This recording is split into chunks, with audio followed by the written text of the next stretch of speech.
Welcome in, ladies and gentlemen, to June 4th, 2026, here live on FFPC Insider Access. My name is Eric Balkman. You know me from the Fantasy Football Players Championship, the Road of His High Stakes Lowdown, the High Stakes Fantasy Football Hour, and of course, HSFF Hour Extra Reps. Connect with me on X at Eric Balkman. I want to remind you as we get the proceedings underway for the next 2 hours here live, I want to let you know that you have a chance right now to draft on June 4th for two separate $1 million grand prizes. The first is the FFPC Big Gorilla, a $350 entry, a $1 million grand prize. The 7 Bananas promo is live for that, as well as the early Rampage tournament, which now, I'm looking it up right now just to make sure, which now features only 7 or 8 leagues left in that 7. So you're down to 7 early Rampage leagues. That is 2 tournament entries for the price of 1 fee. So you can get into the early Rampage and the Big Gorilla. Early Rampage features a $10,000 grand prize. The Big Gorilla, a $1 million grand prize. The FFPC main event is going to allow you to save $600 off each additional team that you buy right now. MyFFPC.com. Again, that is $1 million for the grand prize. Slow and live drafts filling right now for both the Big Gorilla and the main event. The FFPC Best Ball Tournament, we've added $100,000 grand prize, or excuse me, $100,000 to the grand prize, up from $300K to $400K this year, $125 to enter that. Don't forget about the Superflex Best Ball Tournament, which has been filling fast. $35 to enter a $100,000 grand prize there. And the FFPC Baby Gorilla, I should also mention too, it's basically the same format as the Big Gorilla, but just $125 to enter, and you're still eligible for a $100,000 grand prize. Dynasty startups, Empire Dynasty startups, available at myffpc.com. They start at $100, go all the way up to $5,000. Check that out there. And of course, Chop Leagues. We got Chop Leagues live for 2026. Just don't be the lowest scoring team in any given week of your season, and you win the league. Main event, Big Gorilla, and cash prizes. Main event entries, Big Gorilla entries, and cash prizes all available there. It's all at myffpc.com. That is myffpc.com. Without further ado, I want to bring in tonight's guest co-host. Ladies and gentlemen, you know him and his wares over at fantasypoints.com, where he is the director of analytics for Fantasy Points, has a huge hand in that amazing data suite with Fantasy Points data as well. You can connect with him on X at Chris Wecht FF. Please welcome back onto this program, Mr. Chris Wecht. Chris, good evening and welcome, sir. Yeah, how's it going, Eric? It's good to have you aboard. And I was thinking about this before the show started. That data suite, and like people just rave about it, obviously, that you guys have with Fantasy Points. And I was thinking about, God, if you're the director of analytics for that, that is a lot of analytics to be directing with that Fantasy Points data suite. Pretty incredible stuff that you're doing. And I assume it goes without saying, a lot of hard work goes into that too.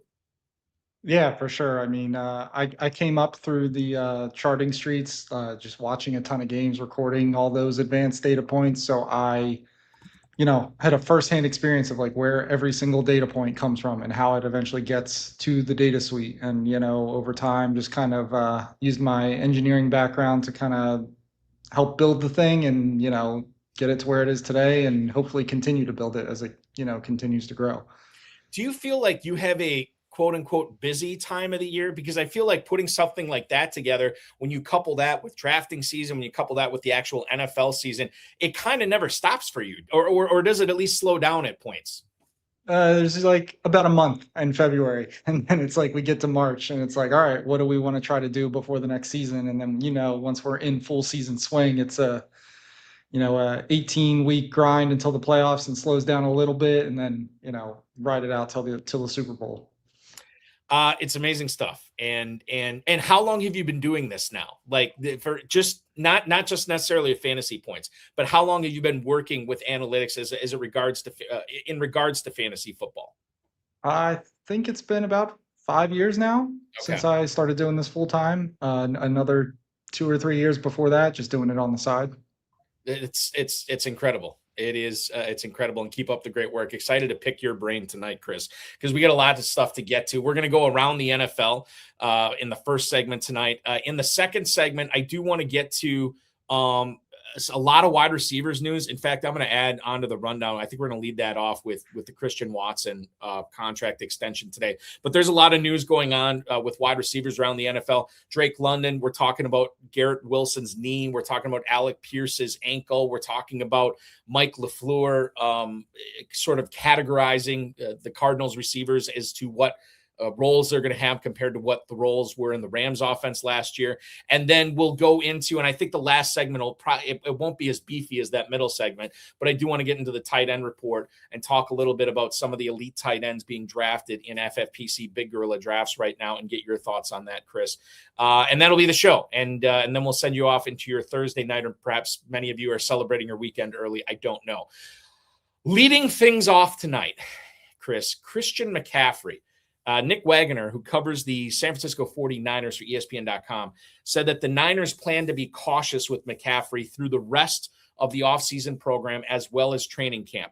Now, that's kind of a loaded quote because, and I was talking about this on one of the other shows this week. I think Pat Kerrane was talking about this on his show. It might have been last year, that guys like Kyle Shanahan, guys like Sean McVay, they say this kind of stuff that we need to save the wear and tear on these guys. But when it comes down to it, and the real stuff, the real bullets start flying out there in the NFL regular season, these guys they can't help themselves but keep these players out there as much as possible. And I look at this quote from Wagner's report here, and the quote is, "Through the rest of the offseason program and training camp," end quote, "there's nothing about the regular season there." And we saw McCaffrey touch well over touch ball well over 400 times last year, which I don't know if it was a career high. If it wasn't, it was darn close. And I just took McCaffrey in a KFFSC main event at the 109, I want to say, and I didn't feel great about it, but at the same time, I understand how much volume this guy gets and how I believe he is a special player. You've done a lot of research, I'm sure, on players like McCaffrey, players, roles like the one McCaffrey has in Shanahan's offense. I look at this quote and I think it says something, but it doesn't really say anything because it's not talking about the regular season, which is all we care about. When you consider the volume that this guy is coming off of, when you consider his head coach and how he likes to use McCaffrey, what's sort of your reaction when you're facing McCaffrey in the mid to latter part of the first round of drafts this year? Does that seem like a smart investment for you? Or are there enough flags where you're kind of like, you know what, I'm out. I'm going to pick somebody else here. Yeah, so McCaffrey had 413 touches last year, most of all running backs. That's the most he's had in a good few years. He had over 300 carries, which he hasn't done in 5+ years. So I do think there's something to, we don't want McCaffrey to have the workload he did in 2024. That being said, I don't think it necessarily matters for his 2026 outlook because he can come off that and still get a huge workload. I have him with the 12th most projected carries this year among running backs, and he's still my RB4 projections wide on the season. So yeah, I think there can be some true statement to there, but it still could be an elite workload relative to all the other running backs see in the league. So I think what you're talking about too is he's such a special player that he doesn't, even though he's going to get a bunch of volume, he doesn't have to get top tier elite volume to be a top tier elite performer this year, which to me sounds like, I'm on board with McCaffrey, right? Yeah, I mean, there's always going to be that injury risk, but it's really probably not much higher than any other running back in the league. If you want to knock him because he just touches the ball so much, so he's naturally going to get hit more than other running backs, sure. But, it's an injury-prone position. Might as well, I'd much rather take him. The three guys I have ahead of him are JT, Bijan, and Gibbs, and I feel pretty good about that. But I don't see how you're taking, Barkley or Derrick Henry or A-Chain, Gene T, any of those guys ahead of McCaffrey just with his workload. And the Niners won't have Kittle for a good portion of the year, at least we don't think. He could surprise us. So there's going to be target volume at the very least. When you consider the and I don't think I have this list. I have to double check. I don't think I have this listed. Yeah. George Kittle. Let's talk about him as long as we're talking about Niners, Chris. Do you have a projection in mind of how many games you think he is going to miss as it stands with the information we know June 4th, 2026? Is there a number in mind for you, or is perhaps better a question is what's the range that you think he misses as it stands right now? Yeah, so we're currently doing, let's see, who's Kittle?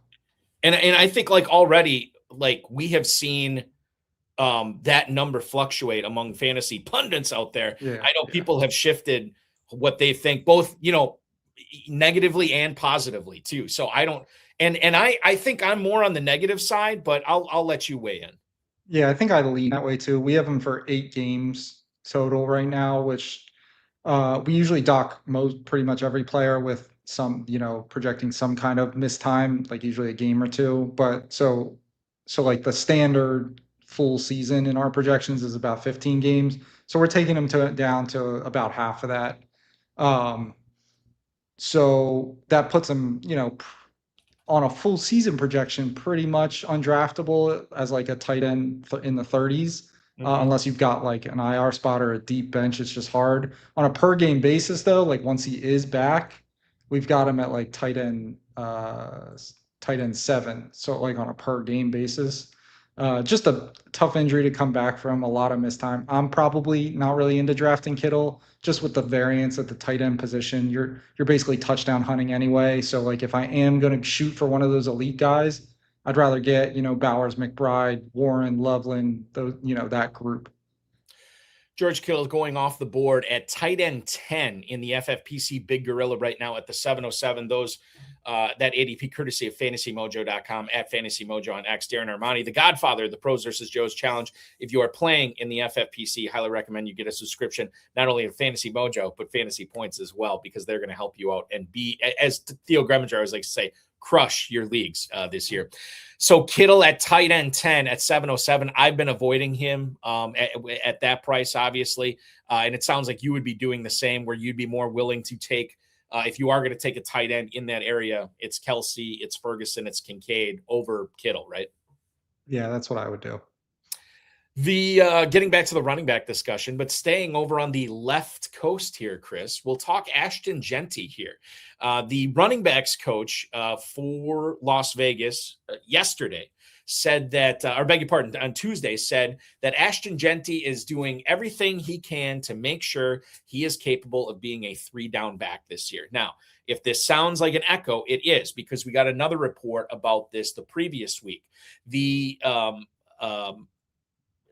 running back situation with Las Vegas is this. They have a head coach in Clint Kubiak who won a Super Bowl with a two-headed attack in the backfield with Walker and Charbonnet last year, right? And now he comes to Las Vegas where they don't have that talent. They have one of the talents, but not the second one. They really don't do anything in free agency. They grabbed Mike Washington Jr. on day 3 of the NFL draft. And Clint Kubiak, who initially, when he took the gig, said that, hey, he kind of alluded to, and I'm paraphrasing here, he alluded to why having the two guys in the backfield is so successful, right?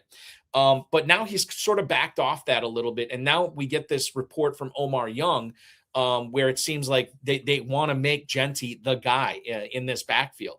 And if we look at FFPC Big Gorilla over the last 5 days, as far as ADP goes, this is a player in Ashton Genty who sort of cemented himself at the back end of the first round after falling into the second and mid-second a couple of months ago. Chris, we're seeing Ashton Genty at the 111, right between Jonathan Taylor, right between Taylor and right between James Cook there. Does that sound like a price you want to be in business with Genty? And do you think, based on what we've seen so far and what your numbers would say, do you think that he would actually be even worth a higher pick than the 111 as we get closer and closer to the start of the NFL season in September?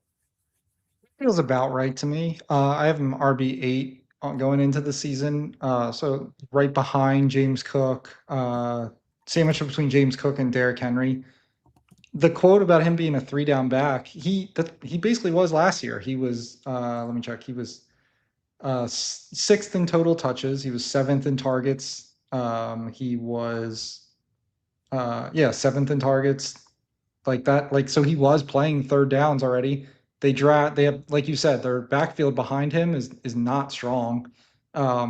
Mike Washington was a late pick. I'm not the biggest college football watcher and stuff, so I don't go. I'm not going to. I trust a lot of our prospect analysis from the other guys at Fantasy Points, and none of them were super high on Mike Washington. I think he's an insurance policy and potentially lightens up Genty's early down role, if anything.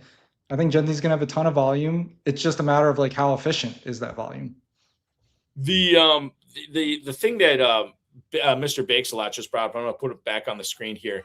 I'll let you weigh in on Chris. He says if you're going to take Genty, you better handcuff him with Mike Washington. Now, a couple of things to unpack with that. If I am in a closed 12-team league, then yeah, it would make sense to grab Mike Washington. If I am in a national tournament, I am probably not going to take Washington because I want to increase my variance as much as possible and take somebody else's backup running back there. In other words, if Genty goes down and I'm relying on Washington, I'm probably not winning the whole enchilada anyway. However, if Genty stays healthy and somebody else goes down, and I have their backup running back, now all of a sudden I'm loaded for bear. I want to get your thoughts on Washington and what you guys are thinking he's going to do this year. And then if I can, and maybe this is an unfair question, and feel free to tell me if it is.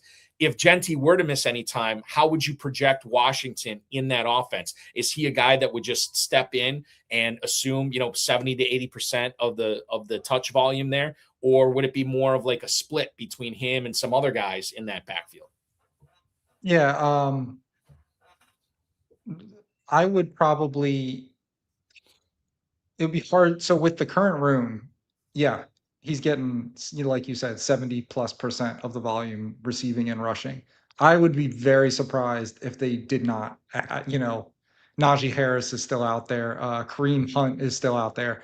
One of those guys is getting signed to this team. And then it's like, okay, now I'm paying, like, what did you pay to, if you did draft him, now you held on to this guy all year to probably have it be a 50-50 split unless he's just really good. But like I said, as far as I trust a lot of the prospect work that we do over at Fantasy Points, and nobody is super high on him. So it's probably not that he's getting a ton of the volume. So now you're, like you said, a 50-50 split in a probably not great offense.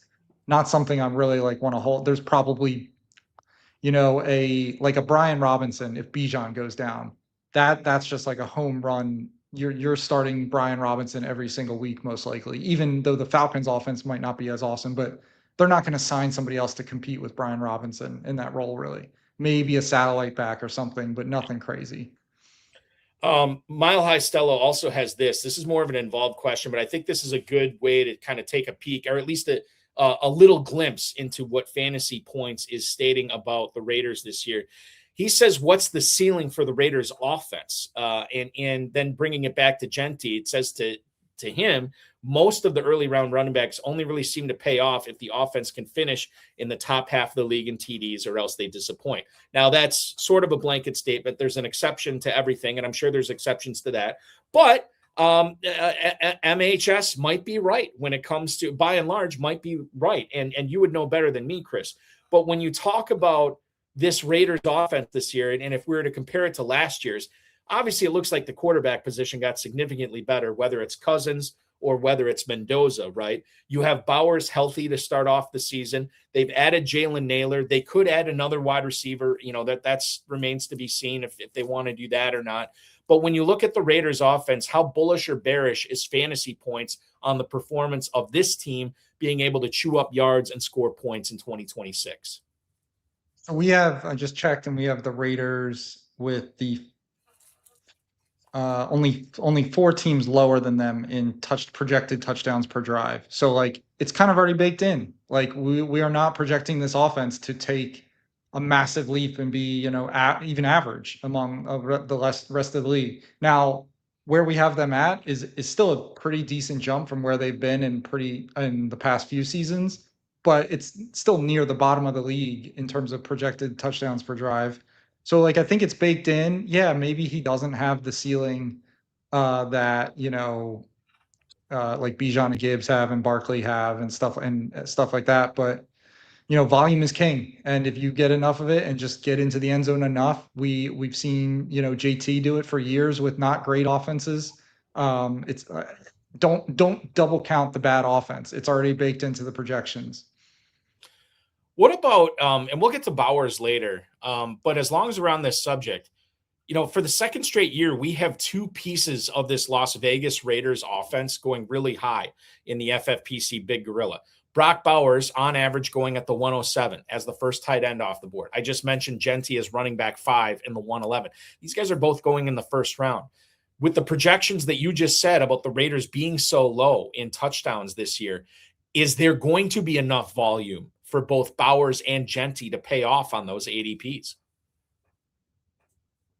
Like you're saying, do they both, or is it just one of them? Yeah, and if it is, and Chris, if it is just one, who would you bet that? Like, who would you rather have as first round draft capital for the Raiders? I think that is the only, shockingly enough, I think that is the only team in the NFL that has 2 players going on average in the first round of the Big Gorilla.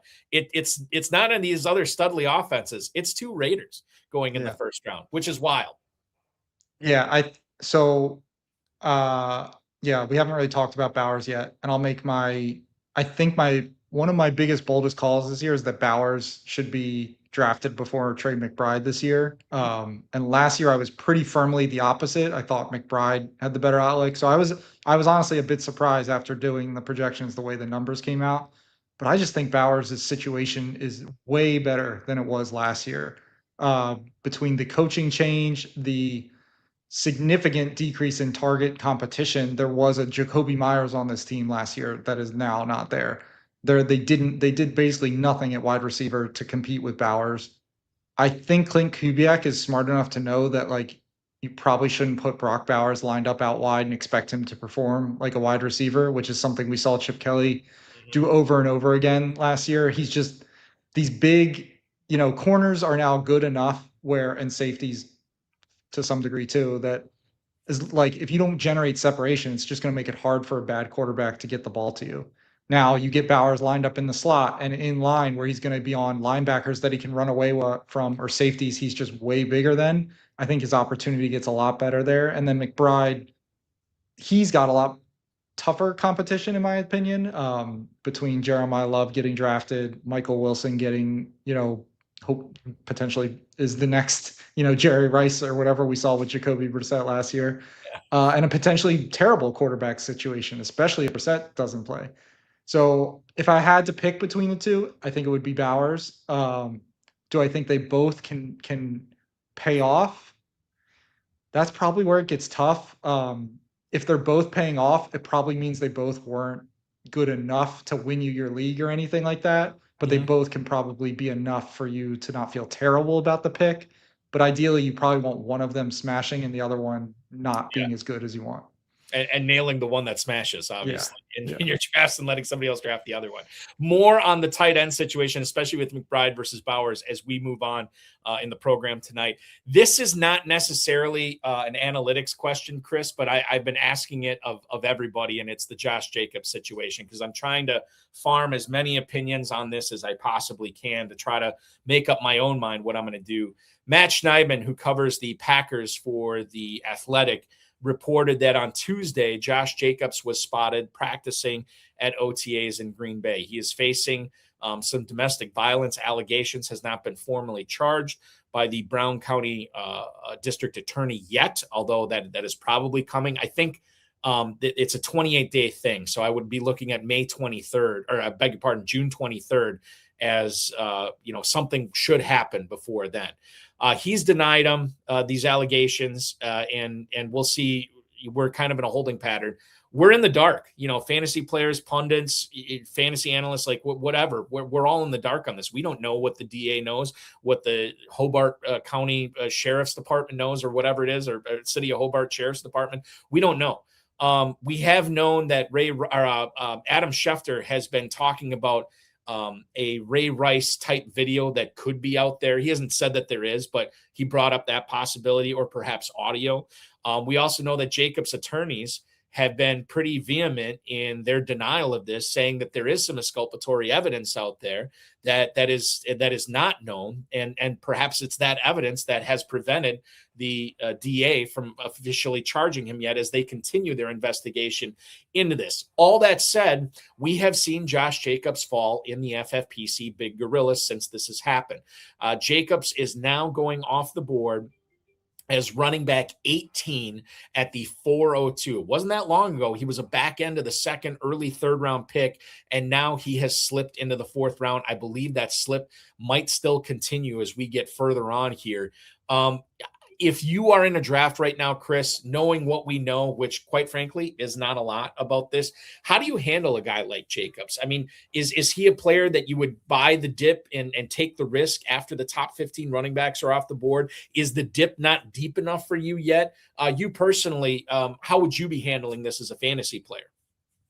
Yeah, these are by far my least favorite situations, especially having to do projections, because we just don't know, and the variance on this could go anywhere from him, missing an entire season to playing a full season, and we just don't know. That being said, all the information we've gathered, we're just docking him like one game of where he would be otherwise. So we're probably on the higher end right now. In terms of like my personal draft strategy, I think I'm buying the dip. I feel like very often we see a lot of these types of situations. We saw it with Rashi last year, that you take the risk that something like this plays out in your favor. Jacobs was one of the guys we were much higher on than the rest of. I forget how much higher we had him initially, but we were much higher than a lot of people on him heading into this year. I think he's just as steady as they come. You pretty much know what you're going to get from him. They might be running the ball more this year, given the way that their offense is kind of shaked out. They have very little behind him to compete with. They haven't added to it yet, showing that they're probably not super concerned about it right now, or maybe they're just waiting to see how it shakes out.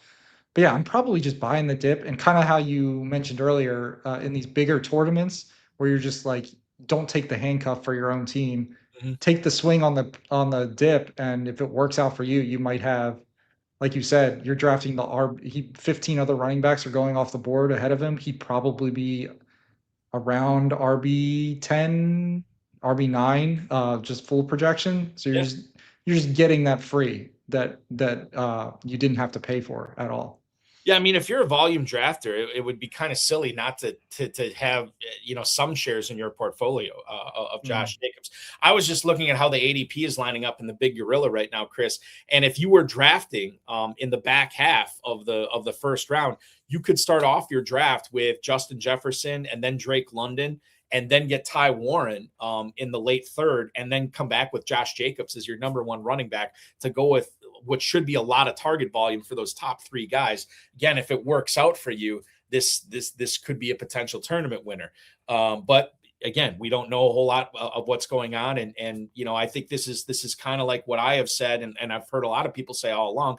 What's your level of how risk averse you want to be at that high of a pick in the draft? Some people don't want to be risk adverse at all, no matter where it is. Some people don't want to be, or some people want to be risk adverse in the first couple rounds. But then when you get to the third and the fourth, then we start to see, the home run swinging going on a little bit more than swinging for extra base hits, right? So I think that this is all in the eye of the beholder, and how you want to run your team. Certainly you got the fantasy points input here of how you guys are handling it, which I appreciate. That is what I'm after, and trying to, again, build as many opinions as I can before I make my decisions, or as I make my decisions in the draft. Let's move on and talk about Cam Scattaboo right now, who is, this was a report from Art Stapleton, who covers the Giants for North Jersey. And he said that, he used the quote that he snuck in to some positional drills at OTAs. I don't know if that means the Giants told him they didn't want him doing that, but he did it anyway, or if the Giants, just saw it and then they turned a blind eye to it just to let him get some work. I'm not really sure. But this was a significant injury that Scattaboo had last year. I think we heard that the Giants were poking around the Kenneth Walker sweepstakes in free agency. That never obviously came to fruition.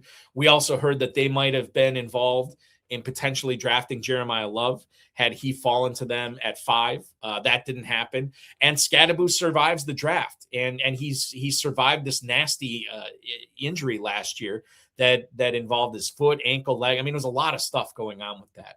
When you look at a player, and we'll couch it with Scadaboo, but I think you can expand on this and how you sort of handle these players coming off these really nasty season-ending injuries the year before. How do you sort of come up with a projection on Scadaboo? How do you come up with a projection on these guys that may or may not only not be ready for week 1, but even if they're active, you can tell that they're not the player that they were prior to the injury. This has got to be kind of difficult for you guys. Scadaboo for sure. Yeah, it is. It's definitely difficult. Ryan Heath over at Fantasy Points pointed this out to me the other day. I forget all the names on the list, but he basically went and looked at all running backs that have had this injury in the past 5 or so years.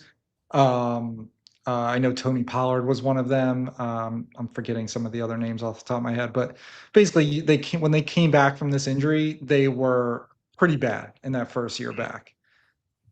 My counter argument to him and stuff we kind of talked through was Scadaboo is much younger than all the other running backs he had on his list. The injury happened earlier in the season than a lot of the other ones. So yeah, we're preparing some kind of injury risk to him. We're not giving them full projected game slate, stuff like that. But everything else, they, like you said, there's been a lot of talk of them being in the running back market, but they never did make a move. I don't think Tyrone Tracy is a huge threat to him. And yeah, like I think he's going to be the starting running back for the Giants in 2026 and handle the majority of the volume. The biggest concern I'd have for him is more Jackson Dart's legs than, another running back and just how they use Jackson Dart on the ground. Interestingly enough, the last running back we talked about prior to Scadaboo was Josh Jacobs. And that is he's the running back that's going immediately above Scadaboo right now. So if Jacobs falls another running back slot he'd be running back 19 at that point. That would mean Scadaboo would move in front of him, which I think would be interesting. And the other thing too, and I don't think I have this on. No, I don't. I'll ask you about this. The Giants. Well, no, I'll tell you what. Let's save the Giants receiver talk because that is a meaty subject. Let's save that for the second segment today because there's a lot to unpack there. Instead, let's stick with the running back conversation, Chris, and we go to Carolina. Jonathan Brooks is not yet participating in team activities at OTAs. It seems like, and I know your colleague at Fantasy Points, Theo Greminger, seems to be very pro Jonathan Brooks far in drafting season here. I don't know how you guys have this projected with Brooks. Do you have him projected missing games at the start of the season? And your thoughts again, and this is a difficult thing where he's coming off this nasty injury, and it wasn't the first time he's had this injury too. So you're talking about a guy who's had a recurring thing here. Brooks, all the talent in the world, but he's been snake bit with injuries, and now we hear that maybe he's not going to be ready for week 1. There's a possibility of that. And we know how important it is to get off to a fast start in the FFPC. So as much as we love Jonathan Brooks, and people are loving up Jonathan Brooks in the FFPC Big Gorilla right now, Chris, his ADP currently sits at, as I try to find it here, his ADP is at running back 34. He has now moved up to the mid-8th round at the 805. He's ahead of Corum, Dobbins, and Monangai at this point. Brooks is fun, but I don't know. The injury question should still be at the forefront of our minds here, shouldn't it? Yeah, I think so. I had a pretty significant injury, missed games doc on him up until about a few days ago when we kind of I was talking to somebody else on the team about it, and we finally decided to give him the full amount of games. Oh, okay. That being said, I still think he's being pretty heavily overdrafted. We have him RB, or we have him 106 overall on our FFPC ranks.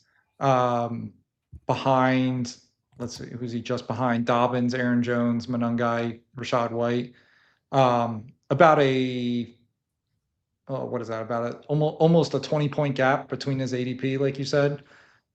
Yeah, so like we're projecting like the full amount of games for him, and it still doesn't look great. That's with like a 60-40 split between him and Chuba in terms of like rushing carries, which is where he's going to get most of the volume. Bryce Young's not like a huge thrower to the running back, so there's not a ton of like pass catching volume in this offense. It's like average.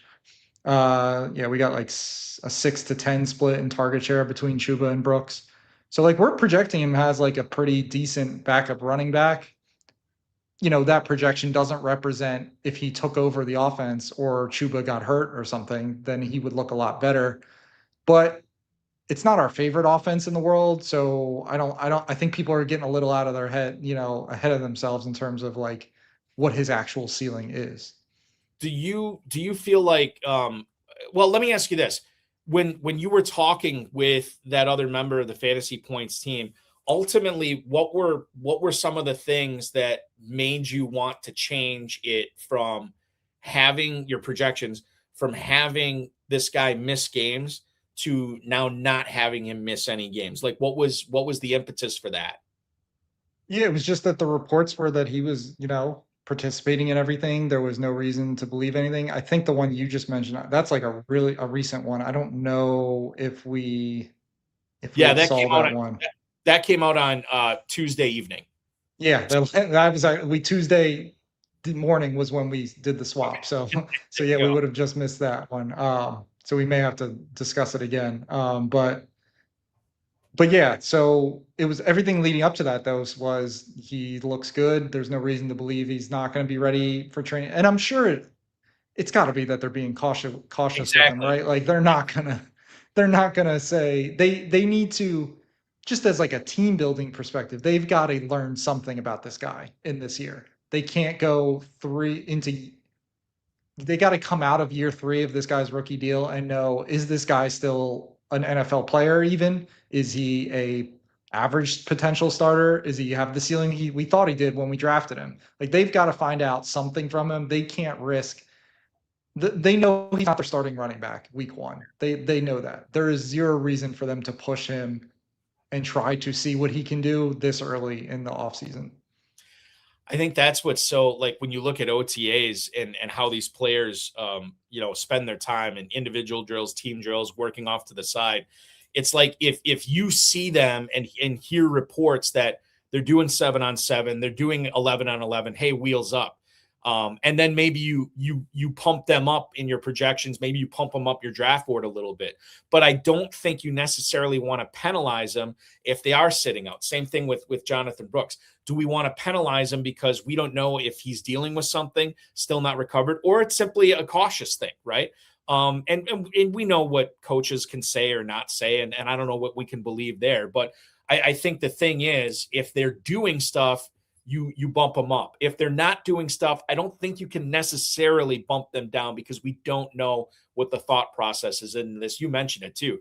They could just he could be ready to go, and they're like, you know what? It's June. Let's be cautious. We need to have this guy ready to go as early as we can when the real bullets start flying. And to your point, Chris, find out what we have in this pick. A guy who probably if he wouldn't have torn his ACL, might have been the top running back in his rookie class. So something to be considered there as well. Another running back that's sort of on the opposite end of the age spectrum, but still in the NFC South, is Alvin Kamara. And Mike Triplett, who covers the New Orleans Saints, reported that Alvin Kamara yesterday was actually present for OTAs, which I think kind of caught the Saints off guard. We don't know what's going on with his contract. We know he's been pretty profuse in his praise of what the Saints have done in free agency, what they've done in the draft. He said he's been watching film of some of these guys that they had drafted. He's excited to get out there.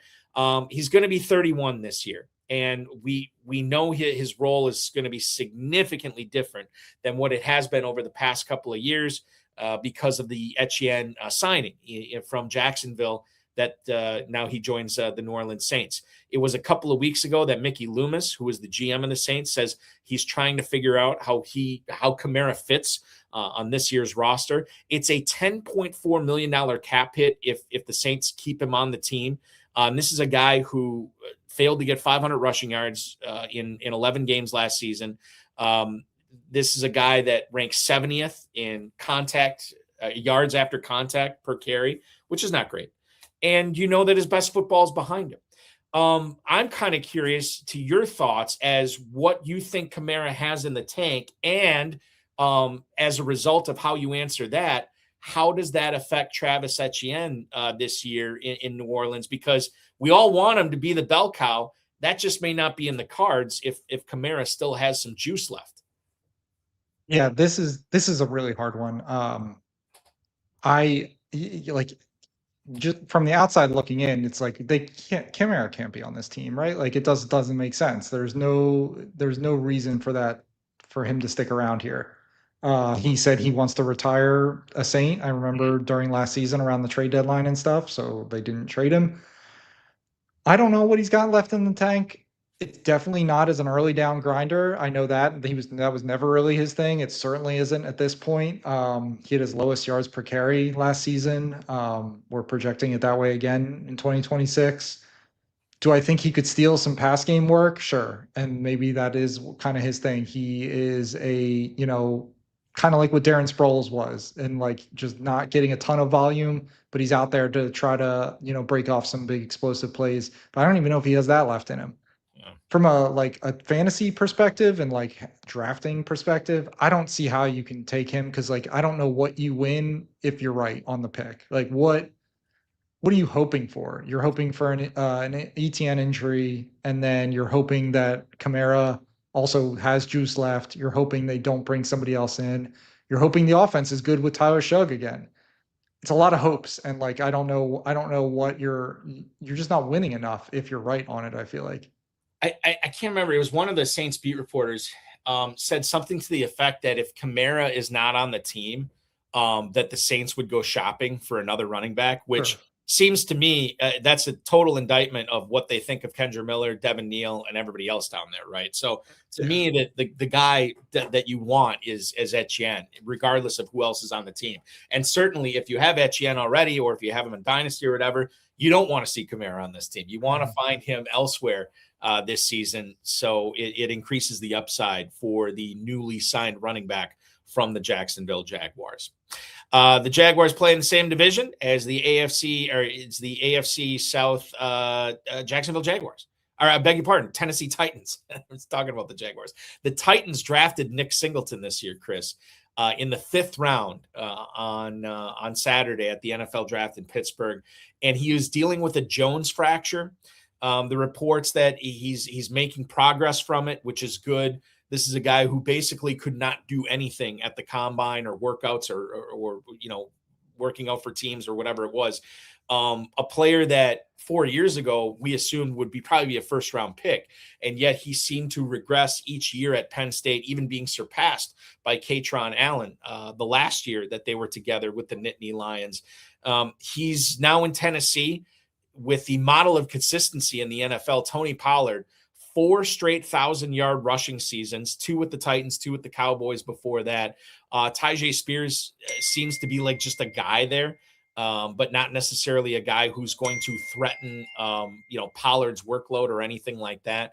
When you look at Singleton and how he's been rising in the big gorilla right now, I know it's late, but for a guy that's now moved up to running back 53 at the 1307, he's getting to that territory where I don't know if it makes much sense. Like I think I'd rather pay, if I'm going to get a Titans running back, I think I want to pay up for Pollard. And if I'm taking a backup running back at that point, I think Katron Allen's more interesting in a very nebulous backfield in Washington. You can take, guys that you mentioned, Brian Robinson. Tank Bigsby's another one, Emmanuel Wilson, that are injury away type guys from having significant roles on their teams. So I'm curious as to your thoughts on Singleton.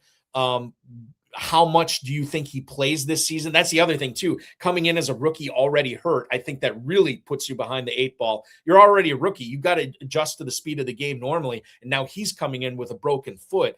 This to me just doesn't give me good vibes at all. And it kind of gets me excited to draft Tony Pollard as the unquestioned lead running back in what should be a significantly better offense this season than it was last year. Yeah, I think Tony Pollard's good. Like, I think he's still got it. I think we were talking earlier about he came off that injury, that the same type that Scatabo had, and had that really down year. But last year, he made the best of a bad situation. That Titans offense couldn't get in scoring zones to save their lives. And Pollard still put up 4.5 yards per carry. That's basically where his career number is. I think he's in good enough form. Maybe he's not as electric as he was back in Dallas or anything, but he's still got it. He's still a good running back. And you're right. That's the Titans running back I'd rather draft. Yeah, I'm not really interested in taking a rookie running back that's not going to be able to participate in all this team stuff. There's two guys ahead of him, and it's not like a high profile off. It just feels like, yeah, you're trying to hit a huge parlay for not a huge payoff. And there's just take Tony Pollard. Just draft Tony Pollard if you want. You know who has been, and this is the opposite, right, of Singleton. I should have, I feel like I've been asleep at the wheel when it comes to Damon Claiborne. But this is a player that is coming into a situation in Minnesota where their offense should be on the rebound, right? They should be regressing positively to the mean with Kyler Murray taking over this year.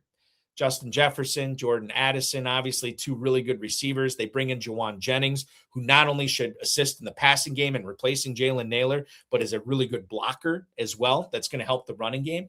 And speaking of that running game, you have the corpse of Aaron Jones out there that is still dragging his behind all over the place, still catching passes, but nowhere near the playmaker that he was 5-6 years ago.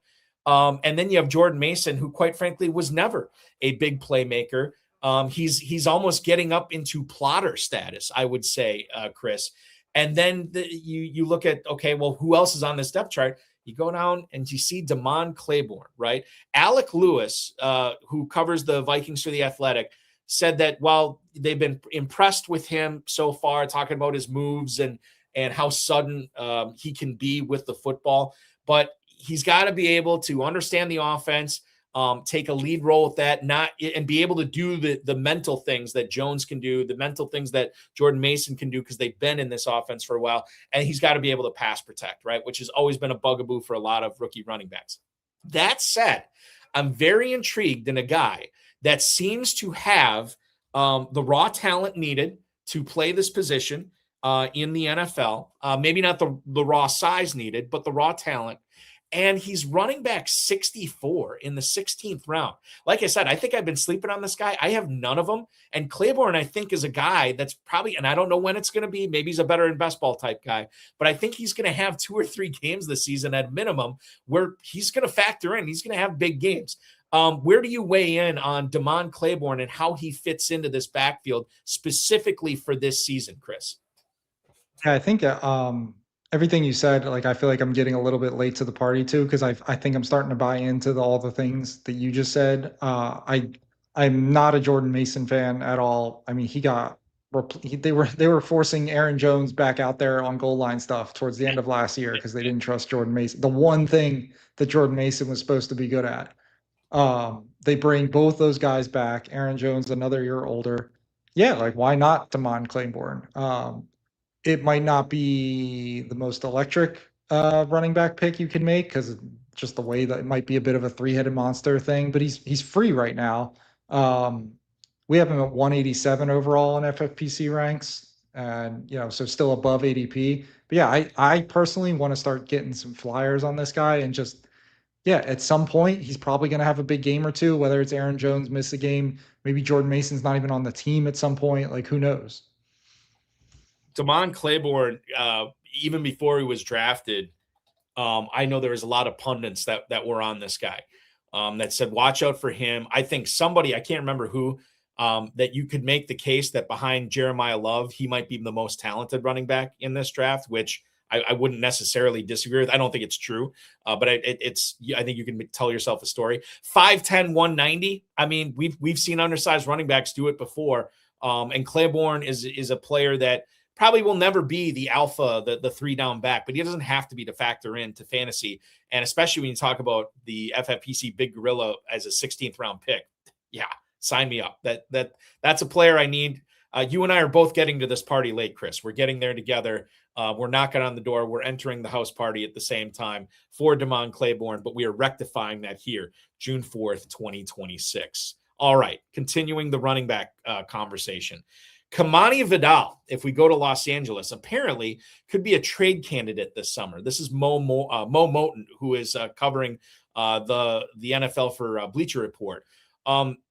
Keaton Mitchell went from Baltimore to Los Angeles this year. And this is a player that had battled some knee injuries. In fact, if you look back all the way to 2024, there's a nasty one that he had that really kept him from playing much of the season last year for the Ravens. Vidal had 643 rushing yards, 3 touchdowns in 2025, 16 catches as well. This was a lot of that happened when Omarion Hampton missed all that time in the middle of last season. But there's been a lot of people, and I said this last night on the show, and I wish I wouldn't have said it because I don't think it's going to be a 1A, 1B situation with Hampton and Mitchell there. But I do think Mitchell factors into this. I want to get it. I know this is labeled as a Kamani Vidal story, but I'm kind of curious as to how you guys have this projected, this Chargers backfield. Do you see it as more of like a Hampton 3-down guy and Mitchell just working in every so often?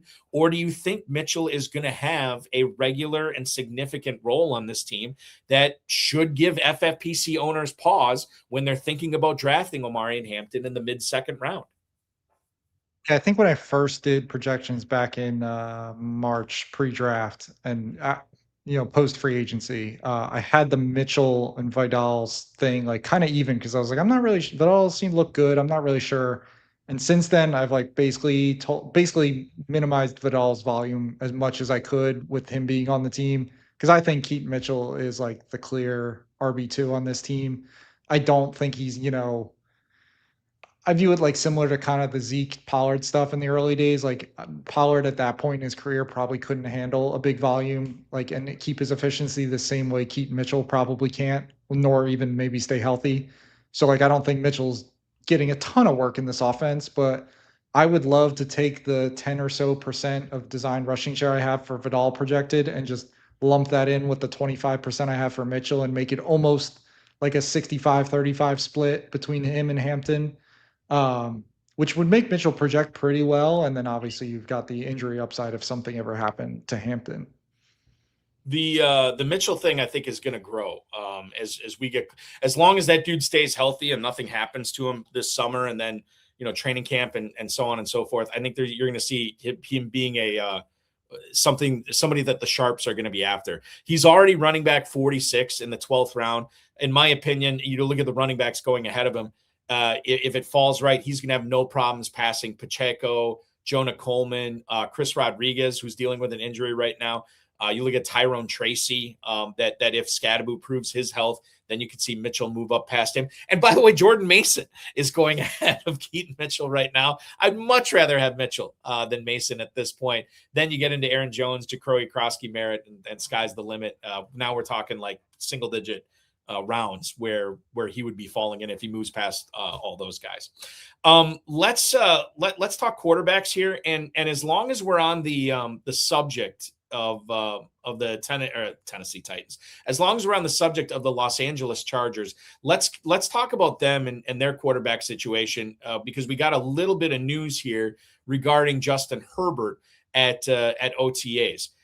Daniel Popper, who is the Chargers staff writer for The Athletic, wrote that Herbert this is on Tuesday, was taking a day off to rest his arm, and then he's focusing on footwork about once a week through the rest of the spring to try to get that down. Herbert told Popper, again, I don't take injury, whatever a player is saying about his own injury, I take it with a grain of salt, a tiny grain of salt, because they usually spin those very, very positively. He said it feels pretty good. We've seen veterans get rest days. He's got 6 years of NFL experience behind him. He's definitely a veteran at this point. And Mike McDaniel, after he got hired, had a plan to bring out the best in Justin Herbert. And he thinks that they can create more explosive plays in the short area of the field with Herbert while they can still sort of not worry about the pass rush that's coming at them. Footwork, release point, timing, this is all crucial if you're going to do that in this Chargers offense. I think, and he's 28 years old now, I think that a player like Herbert, who brings the band back mostly, It's Gadsden, it's McConkey, it's Quentin Johnston, it's Trey Harris. Like all these guys he's had experience throwing to. And now he gets his all-world tackles back, right? New offensive coordinator, obviously that could be a good thing or a bad thing. I think this is a good thing with McDaniel taking over.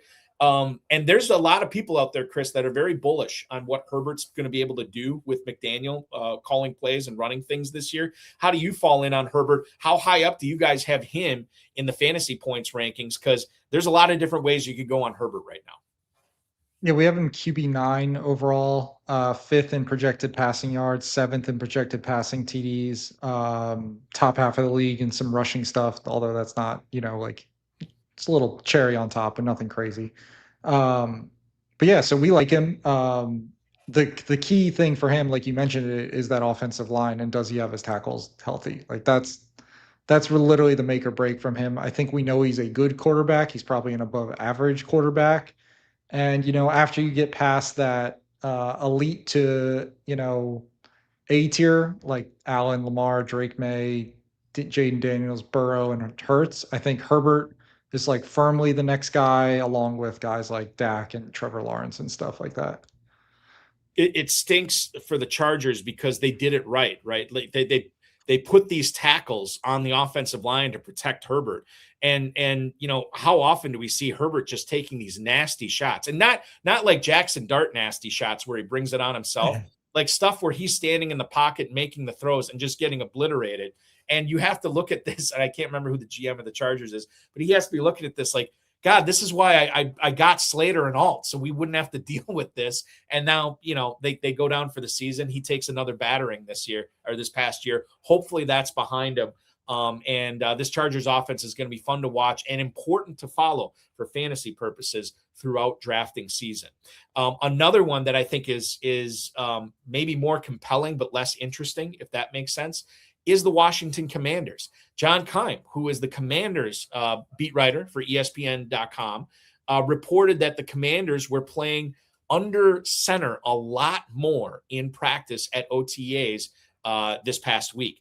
This was the section of the practice that was open to the media, but David Blau, who's the new offensive coordinator there, has already said publicly that they do want to play under center more, that they do want to run more play action this season, which is significant for their best player on offense, which is Jaden Daniels.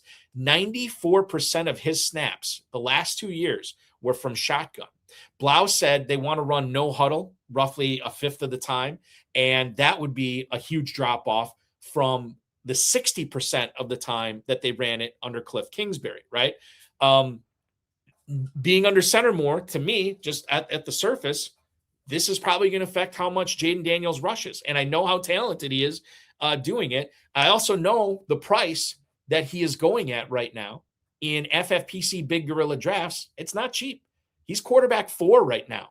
You have to sink in a year where so many teams are waiting on quarterback. You have to sink a mid-7th round pick if you want Jaden Daniels on your roster this year. He's going ahead of Burrow. He's going ahead of Jalen Hurts.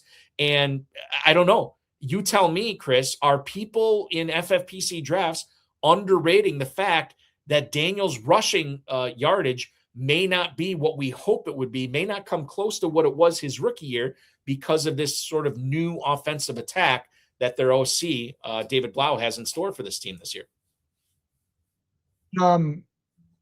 I wouldn't be too concerned about the under center stuff. Yeah, it might dock his designed rushing stuff a bit. Let me check. I don't think we're.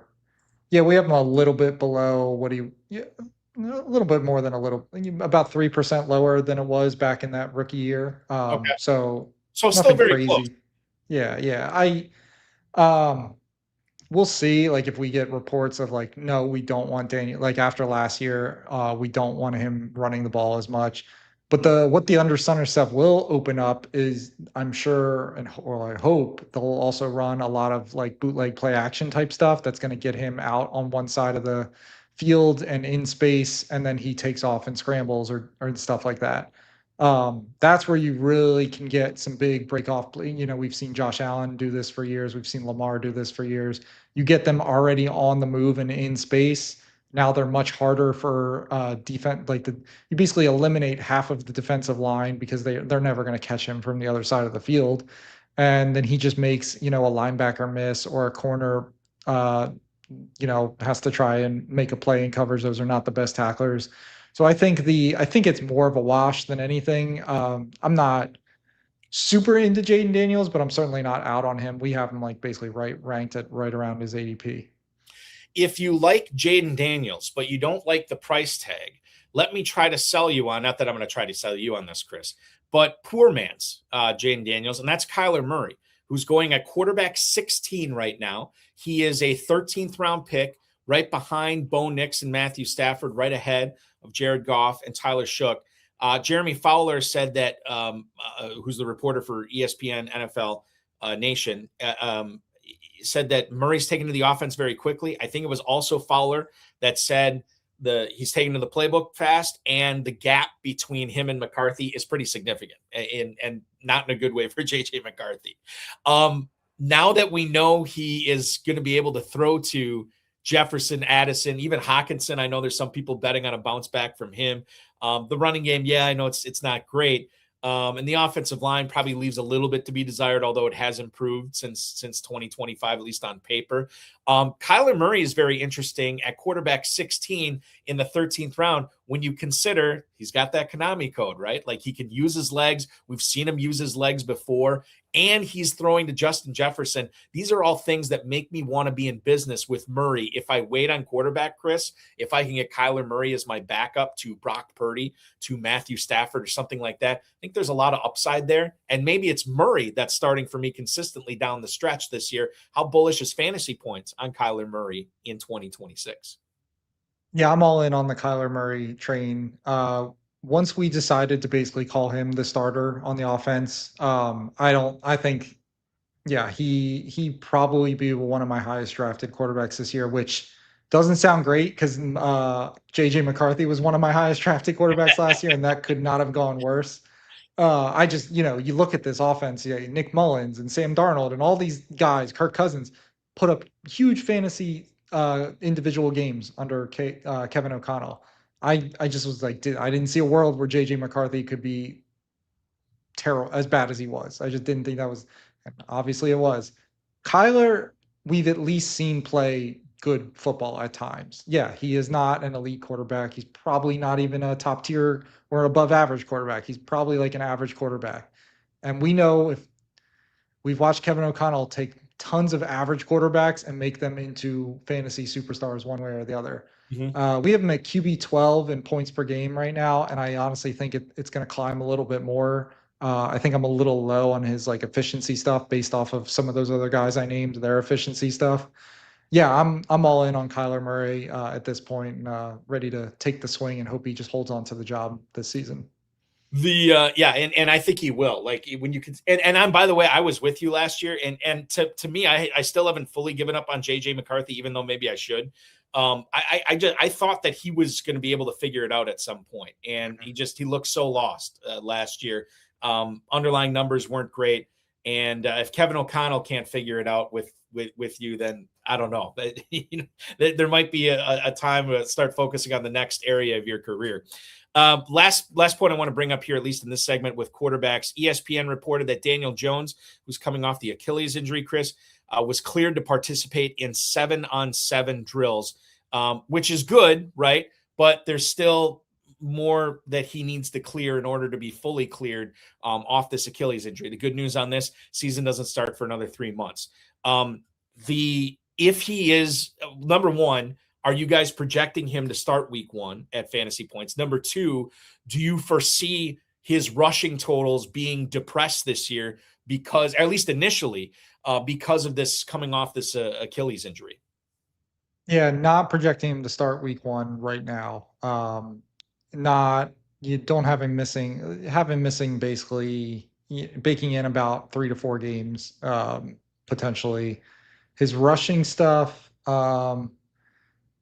So he actually didn't have a huge design. So it's hard to say because he did play like a number of games last year when they knew he was hurt. So like they already stopped rushing with him. So we have him below his 2025 rate, which was already lower than like what we saw out of Daniel Jones pre-Colts era. You're talking about a guy that was like, a 15% design rushing share type guy that we're around like 7% right now. So much lower than, we're talking about 1.5 carries a game type guy from a design rushing standpoint. Scrambling, we're leaving about the same, but that also could start slow earlier in the season and pick back up as the season goes on. So yeah, I don't hate Daniel Jones, but I don't really love taking a quarterback that you're going to have to wait on, and he's not, Josh Allen, he's not Lamar Jackson, he's not Jalen Hurts or any of these other elite, rushing QBs. The good part about it, I guess, is his ADP hasn't risen much. Yeah, it's off low. of this news. Quarterback 22 at the 1706. He's going below Willis, Love, Mayfield, who, quite frankly, I'd rather have all three of those quarterbacks rather than Daniel Jones anyway. But then you get after Jones, it's Tagovailoa, it's Young, it's Ward, and maybe Jones is the pick out of those four anyway, and Darnold obviously as well too. So I think there's a lot to be learned about Daniel Jones. We'll have mandatory mini camp coming up. We'll have training camp coming up to sort of see what happens in the developments with Daniel Jones, but it's going to be important because it's going to affect the way, it probably will affect the way we handle players like Tyler Warren, Alec Pierce, so on and so forth with the Colts as well. All right, we are well into hour number 2. Let's take a break, catch our breath here. We have not talked any receivers. We're going to do that next. There's a lot of receivers, 2 significant receivers in the news this week who inked long-term contracts, and then we also have to talk about old faces in new places. I'm looking at you, DJ Moore, and we'll get into this Jacksonville situation, which seemingly we talk about every week, but I don't think we get anywhere on it because it's so compelling to talk about. And who better to discuss that with than Chris Wecht, the director of analytics for Fantasy Points and Fantasy Points Data. Don't go anywhere. Chris and I will resume FFPC Insider Access right after this.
Season. A main event team on FFPC, $2,000 entry team.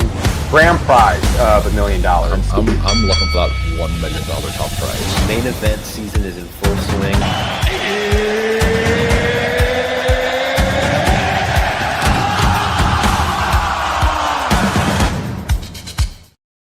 It is time to register for your FFPC main event team if you have not done that yet. And quite frankly, even if you already have, get another one because you're going to get $600 off each additional team you register for the FFPC main event, which has live and slow drafts going. $1 million grand prize there as well. If you're looking for some fun action tonight, we have big gorilla drafts popping off all the way up until midnight tonight. MyFFPC.com is where to go. Just $350 to enter a $1 million grand prize there as well. The early Rampage tournament features 7 teams left, or 7 leagues left, excuse me. So make sure you're entering that. 2 tournaments for the price of 1. And if you keep giving that, randomly getting that 7 pick in each draft in a row, we're going to keep giving you free teams as well.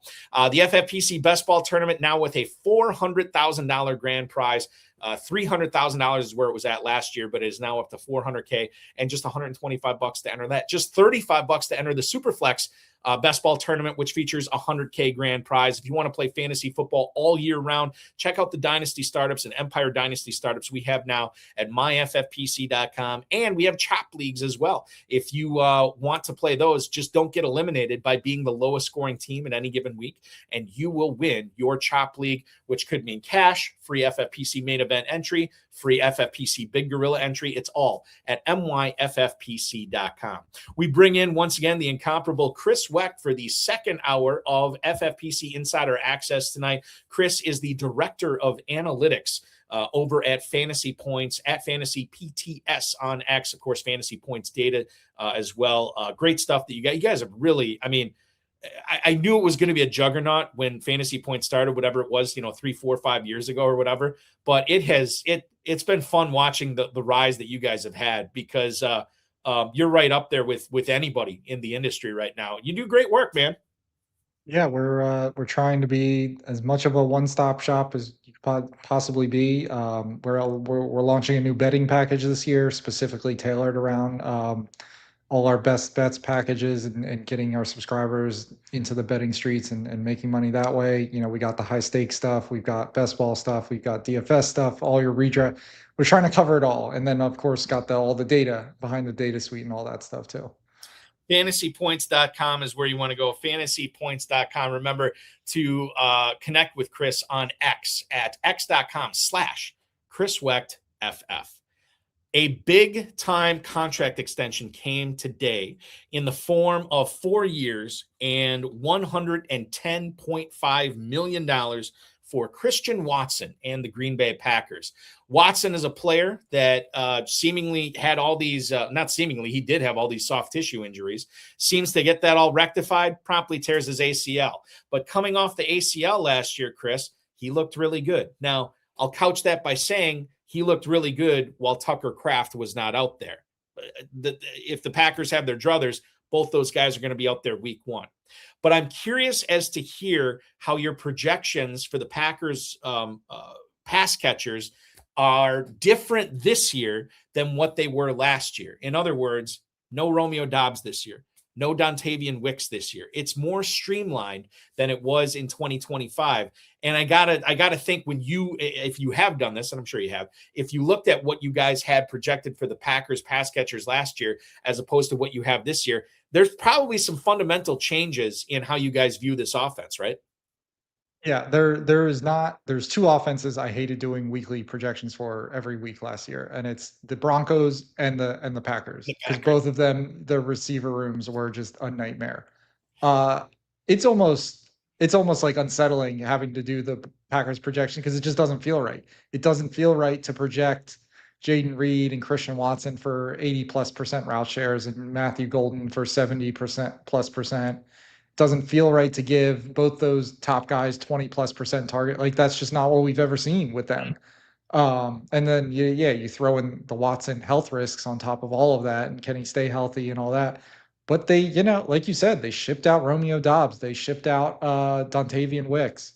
Tucker Kraft's coming off an injury. Maybe he just takes some time to really get going. They didn't add a tight end. They didn't add a wide receiver. I've heard a little bit of rumblings that Savion Williams might be like an actual player for them, that they want to get involved. But like I said, there's room for him to. I've got him like at a 30% route share. Like, if he got into that 40-50% range, there's room to take from a guy like Golden or Jaden Reed, and still Watson be by far the leader in volume on this team. Watson is a darling of many high stakes players, many fantasy pundits out there, and I'm sure this extension does give them the warm fuzzies about how the Packers are going to be treating him and how we should be treating him in drafts right now. However, as much money as Watson got, Chris, it was not as much money as Drake London got from the Atlanta Falcons. 4 years, $141 million extension, locks him up through the year 2030 for Atlanta. He can make up to $150 million on this contract. He gets 9 figures guaranteed, $100 million guaranteed. He is the third highest paid receiver in the league as far as average per year goes. And he is the highest in Falcons history too. which I guess would make sense given how contracts have spiked over the last 5-10 years or whatever. London has 309 catches for just under 4,000 yards and 22 touchdowns over the course of his 4 years in the NFL. He did not play in 4 weeks last year because of a knee injury, but he still led the team with 7 receiving touchdowns. Never been a Pro Bowler, never made All-Pro, but we keep drafting him high. And I'm curious as to how, when you consider, and this could be a Kyle Pitts question as well, when you consider how you sort of designed your projections for Pitts and London last year, how does it switch this year with seemingly nothing changed with London and Pitts, but the change is at the quarterback position, seemingly with Tua Tagovailoa taking over there? I think that most of the people I've talked to said Tagovailoa probably good for Pitts, maybe not great for London. How do you see it? Yeah. So like last year, we were talking, is Pitts like even gonna make a dent in target share and stuff like that? Is he gonna be stuck around that, 14, 15%? He was kind of and we saw him take a huge leap and get over 20% for parts of the year. I think he finished around 23% on the season. So yeah, it was almost easier to give London volume last year, but even then, London also saw a career high in target share last year. So, yeah, so like things changed in this offense, but the two top earners both just consolidated even more. And I kind of see that being the case again this year. They add Jahan Dotson and Olamide Zaccheaus at receiver. They add basically nothing at tight end. So yeah, they should both see a ton of the target volume. They should both. It is really like, what can the quarterbacks do from? And this is a battle we have not made a pick to side on. We have a dead even split between Penix and Tua. So we're not really sold. If I had to guess where we end up closer to week 1, is that we think Tua ultimately starts week 1, and it's going to be hard for him to let go of the job, barring an injury, which you can't rule out with Tua. I wouldn't buy too much into, is this good or bad for London and Pitts? I think Kevin Stefanski knows how to get the ball in his best playmakers' hands. We've seen it basically every year he's been in Cleveland, whether, we've seen David Njoku have big target share seasons from them. We've seen different all kinds of different wide receivers have good target shares for them. So I think it could be London. I think it could be Pitts. I think they both could easily combine for like 50% of the target share, and that'd be enough. When you say you haven't made a decision about the quarterback and how you're projecting it, so like right now, you would basically have, Tagovailoa slated to start 8 or 9 games and Penix slated to start 8 or 9 games or whatever. Yeah, 9 for Tua, 8 for Penix, and that's just because right now our best bet is that Tua gets that week 1 start, and then just see if he holds on to it. So we don't have to talk about the AJ Brown trade because I think it's been talked about to death. But I do think it's interesting, a couple of pieces of news that came out after this. One is that the Rams, according to the Philadelphia Inquirer's Jeff McLean, said that they weren't satisfied with AJ Brown's medicals, and then that's why they ultimately backed off the trade. McLean, in this piece for the Inquirer, or no, this was an interview on KYW News Radio. He said that that's why the value for AJ Brown, or at least the perceived value for AJ Brown, was much higher than what he actually ended up getting traded for. Brown, I'll get into what the Patriots said about Brown in a second. But then we see the Rams make this huge deal for Myles Garrett. And then we see the AJ Brown trade to New England. So I wonder if the Rams were ready to outbid the Patriots for Brown and then chose not to after the medicals. Here's the second part of this. And it just came out from Cameron Wolfe on NFL Network literally minutes ago. The Patriots said that they don't expect AJ Brown to be limited at all this season because of his knees, which you would imagine that's what the Patriots would say. Brown has talked to the press about the maintenance that he's had on his knees. He is now going to be 29 years old this year. It seems like he's been playing through it and, quite frankly, playing well through it as well. The aspect of AJ Brown's knees and how concerned we should be about those, to me, is more of a dynasty question than a redraft question. I do believe he pipes up a really good season in New England this year. But I do wonder, and I don't know how much you get into this, Chris, but when you consider that he's had maintenance on these knees over the course of the last several years, is he taking years off his career? In other words, is this a prime selling opportunity in Dynasty for him going to a new team that seems to be excited to have him, that seems like they're going to target him quite a bit if you read between the lines of what Josh McDaniels is saying? I wonder if A.J. Brown is here for a good time, but maybe not necessarily here for a long time. I literally just did this in a dynasty league last week during our rookie draft. But I sold AJ Brown for almost exactly what the Eagles did: a 2028 one and a throw-in pick. I forget which round. It's not. It's exactly what you just kind of said. I think he'll be a good player this year for the Patriots. I don't think this is a down year for him. We have him wide receiver 14, which a little bit lower than last year, but not. It's close. So I think he was around wide receiver. He was at that 1-2 turn last year, and I think so we're a little bit behind that, but nothing crazy. I think he'll be a good player for the Patriots in 2026. But yeah, I don't know how much he's got left after that. We chart what we call separation score for every route a receiver runs over at Fantasy Points. Yeah, it's the ass. I talk about it all the time. The ass score, yes. Absolutely. Yeah. So AJ had like a terrible year last year, a 0.09 separation score. Year before that was 0.16, 0.17, 0.24 back in 2022. So like he like really fell off last year. Mm-hmm. Was that medically induced? I'm not really buying that. I think he was just checked out and he just didn't really care anymore. And I'm an Eagles fan, and I'm saying this. I'm not having any bias that I think he actually is hurt or anything. Like, I think he was actually just checked out, and it just didn't really matter too much to him anymore. I do think he's degrading, though. I don't think you can deny that he's getting worse. He's getting older. A lot of players get worse when they get older. So, yeah, I think New England played for one really good year, maybe two really good years, or a slightly down year, and that's probably it that they can expect from A.J. Brown.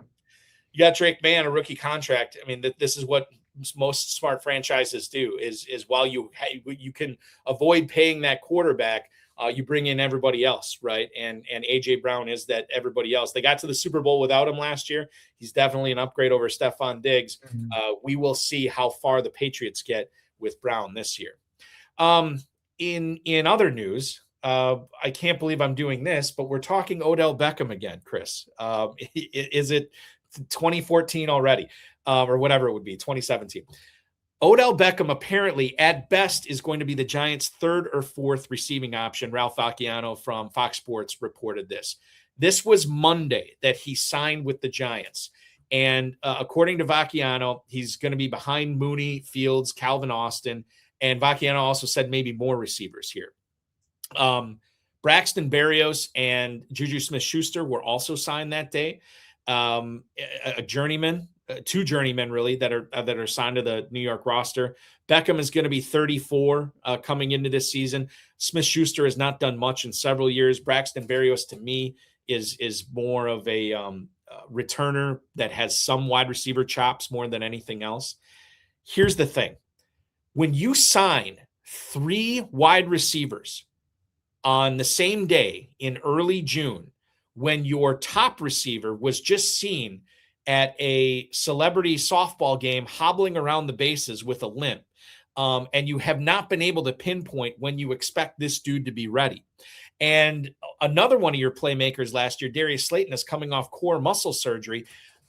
I think that the three wide receivers has got to be a big alarm going off for us about how we need to be handling Malik Neighbors this year. This is not a great situation.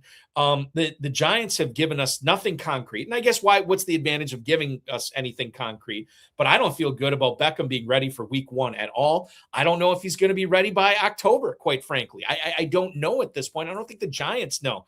And yet in the FFPC Big Gorilla, people are still drafting Malik Neighbors as the wide receiver. Just let me find it here, as the wide receiver 13 at the 308.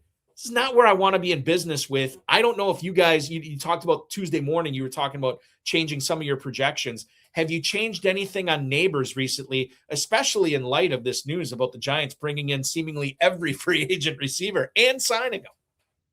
Yeah, we've been down on Neighbors basically since the projections went up. We were pretty against thinking he'd be ready for the start of the season and all that. And we've only continued, like you said, as the news has come out, continued to drop his games played total. Yeah, so we've been behind in any ranking system we have on whatever site you're playing on, FFPC, whatever. And we're basically of the mind that, we're probably going to try to stay behind. Like we don't want people that are using our ranks to draft Malik Neighbors because we just don't think it's a good idea. Obviously there does come a point where he would become a value. I'm not sure what that number would be, but right now where he's going, yeah, I would not be drafting Malik Neighbors. It does not look good. And other bad news for receivers, Rashee Rice is another guy I'm kind of curious about how you guys have handled him in your projections this offseason. We found out late last Thursday on Pro Football Talk's website that Andy Reid stated the NFL has not indicated that it's going to suspend Rice for violating his probation. He's currently serving a 30-day jail sentence, and this is coming off a knee procedure where he's kind of trying to rehab that in jail, I guess. So, yeah, I mean, it's good that he's probably not going to be suspended. It's not good to rehab your knee in jail. And then the other thing, too, I don't know how anybody can be convinced that this is the end of Rice's off-field problems. Like, oh, he's learned his lesson a couple of times now. He's going to keep his nose clean. I don't believe that. And I also don't know how his knee's going to react and how, I'm sure the Chiefs are going to treat him with kid gloves until he's fully healthy, but I don't know when that's going to be either. I would assume he's ready for week 1, but is he going to be 100% for week 1? I don't know. And this is another receiver similar to Malik Neighbors that I've been down on. And certainly FFPC players are higher on Rice than Neighbors. He's wide receiver 9 in the Big Gorilla right now, going off the board at the 303, right in a glut of Nico Collins, Olave, and the aforementioned A.J. Brown, who I think is going to move up a little bit now too. How have you been handling Rashee Rice, considering that he's had stuff off the field, both with injuries and stuff going on with the law? Yeah, he's such a head case. We're docking him a little bit, just assuming we're not worried right now, given the current situation, that he's going to miss time or be suspended or anything. But exactly what you said is our concern, that he's just going to do something else at some point. If he doesn't, I think he's a fine pick around where he's going right now. I really don't want to have to project Tyquan Thornton as I just don't want to have to do that. They don't look like they're not really concerned. They're not the team bringing in OBJ and Juju and all the other guys. They haven't made any kind of moves. So, I'm sure they've, I think they probably know Rice is never getting a second contract from them and whatnot, but they also probably feel like, yeah, we're expecting him to be a major part of our offense in 2026 for now. I guess the thing with Thornton is, okay, so let's just say something else happens with Rice where he's going to miss time, be it injury or, off the field stuff. I got to believe that Kansas City, who you're always in a Super Bowl window as long as you have Patrick Mahomes, right? I got to believe that they would go after Stephon Diggs, or they would go after Keenan Allen or Deebo Samuel or one of these other guys and bring them in rather than just roll with Worthy, the corpse of Travis Kelce, and Tyquan Thornton, or some of these other, guys on the team. I think there's something to be said for that. Now, I think they're holding out that they don't have to, but the other good thing, maybe not necessarily with Samuel, but with Diggs and Keenan Allen, these guys, I was comparing Stephon Diggs last night to Kevin Durant, where he can just go anywhere, right? And he can play with anybody because he's a professional receiver, and Keenan Allen is too. And what these guys lack in youthful explosion and athleticism, they more than make up for in experience and veteran craftiness. And I think that can get it done with Patrick Mahomes too. So I at least, and I don't want to give you false hope, but if it comes to it, I don't think you'll have to worry about trying to project Tyquan Thornton this year, at least for any significant fantasy value, because I think that they will be in the business of bringing in another receiver. An interesting player at the end of last season, I saw Garrett Wilson, Chris, get dropped in several leagues, several high-stakes leagues toward the end of last year. And then there was this push to sort of add him before the roster's locked for the season because there was talk that he might come back. Ultimately, he didn't come back for the season. And quite frankly, why would he? The Jets weren't playing for anything. They would probably prefer that they would keep an asset like that recovering and getting ready for the 2026 season rather than play out there and risk further injury in 2025.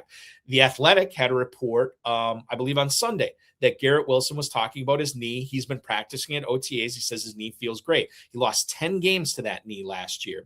And he was also talking up Geno Smith, who says he throws a, quote, friendly ball, which is great. This is what you want to hear. Your stud wide receiver and your new quarterback gelling. This is a player, Chris, if you looked, and you're a numbers guy, I'm sure you saw this.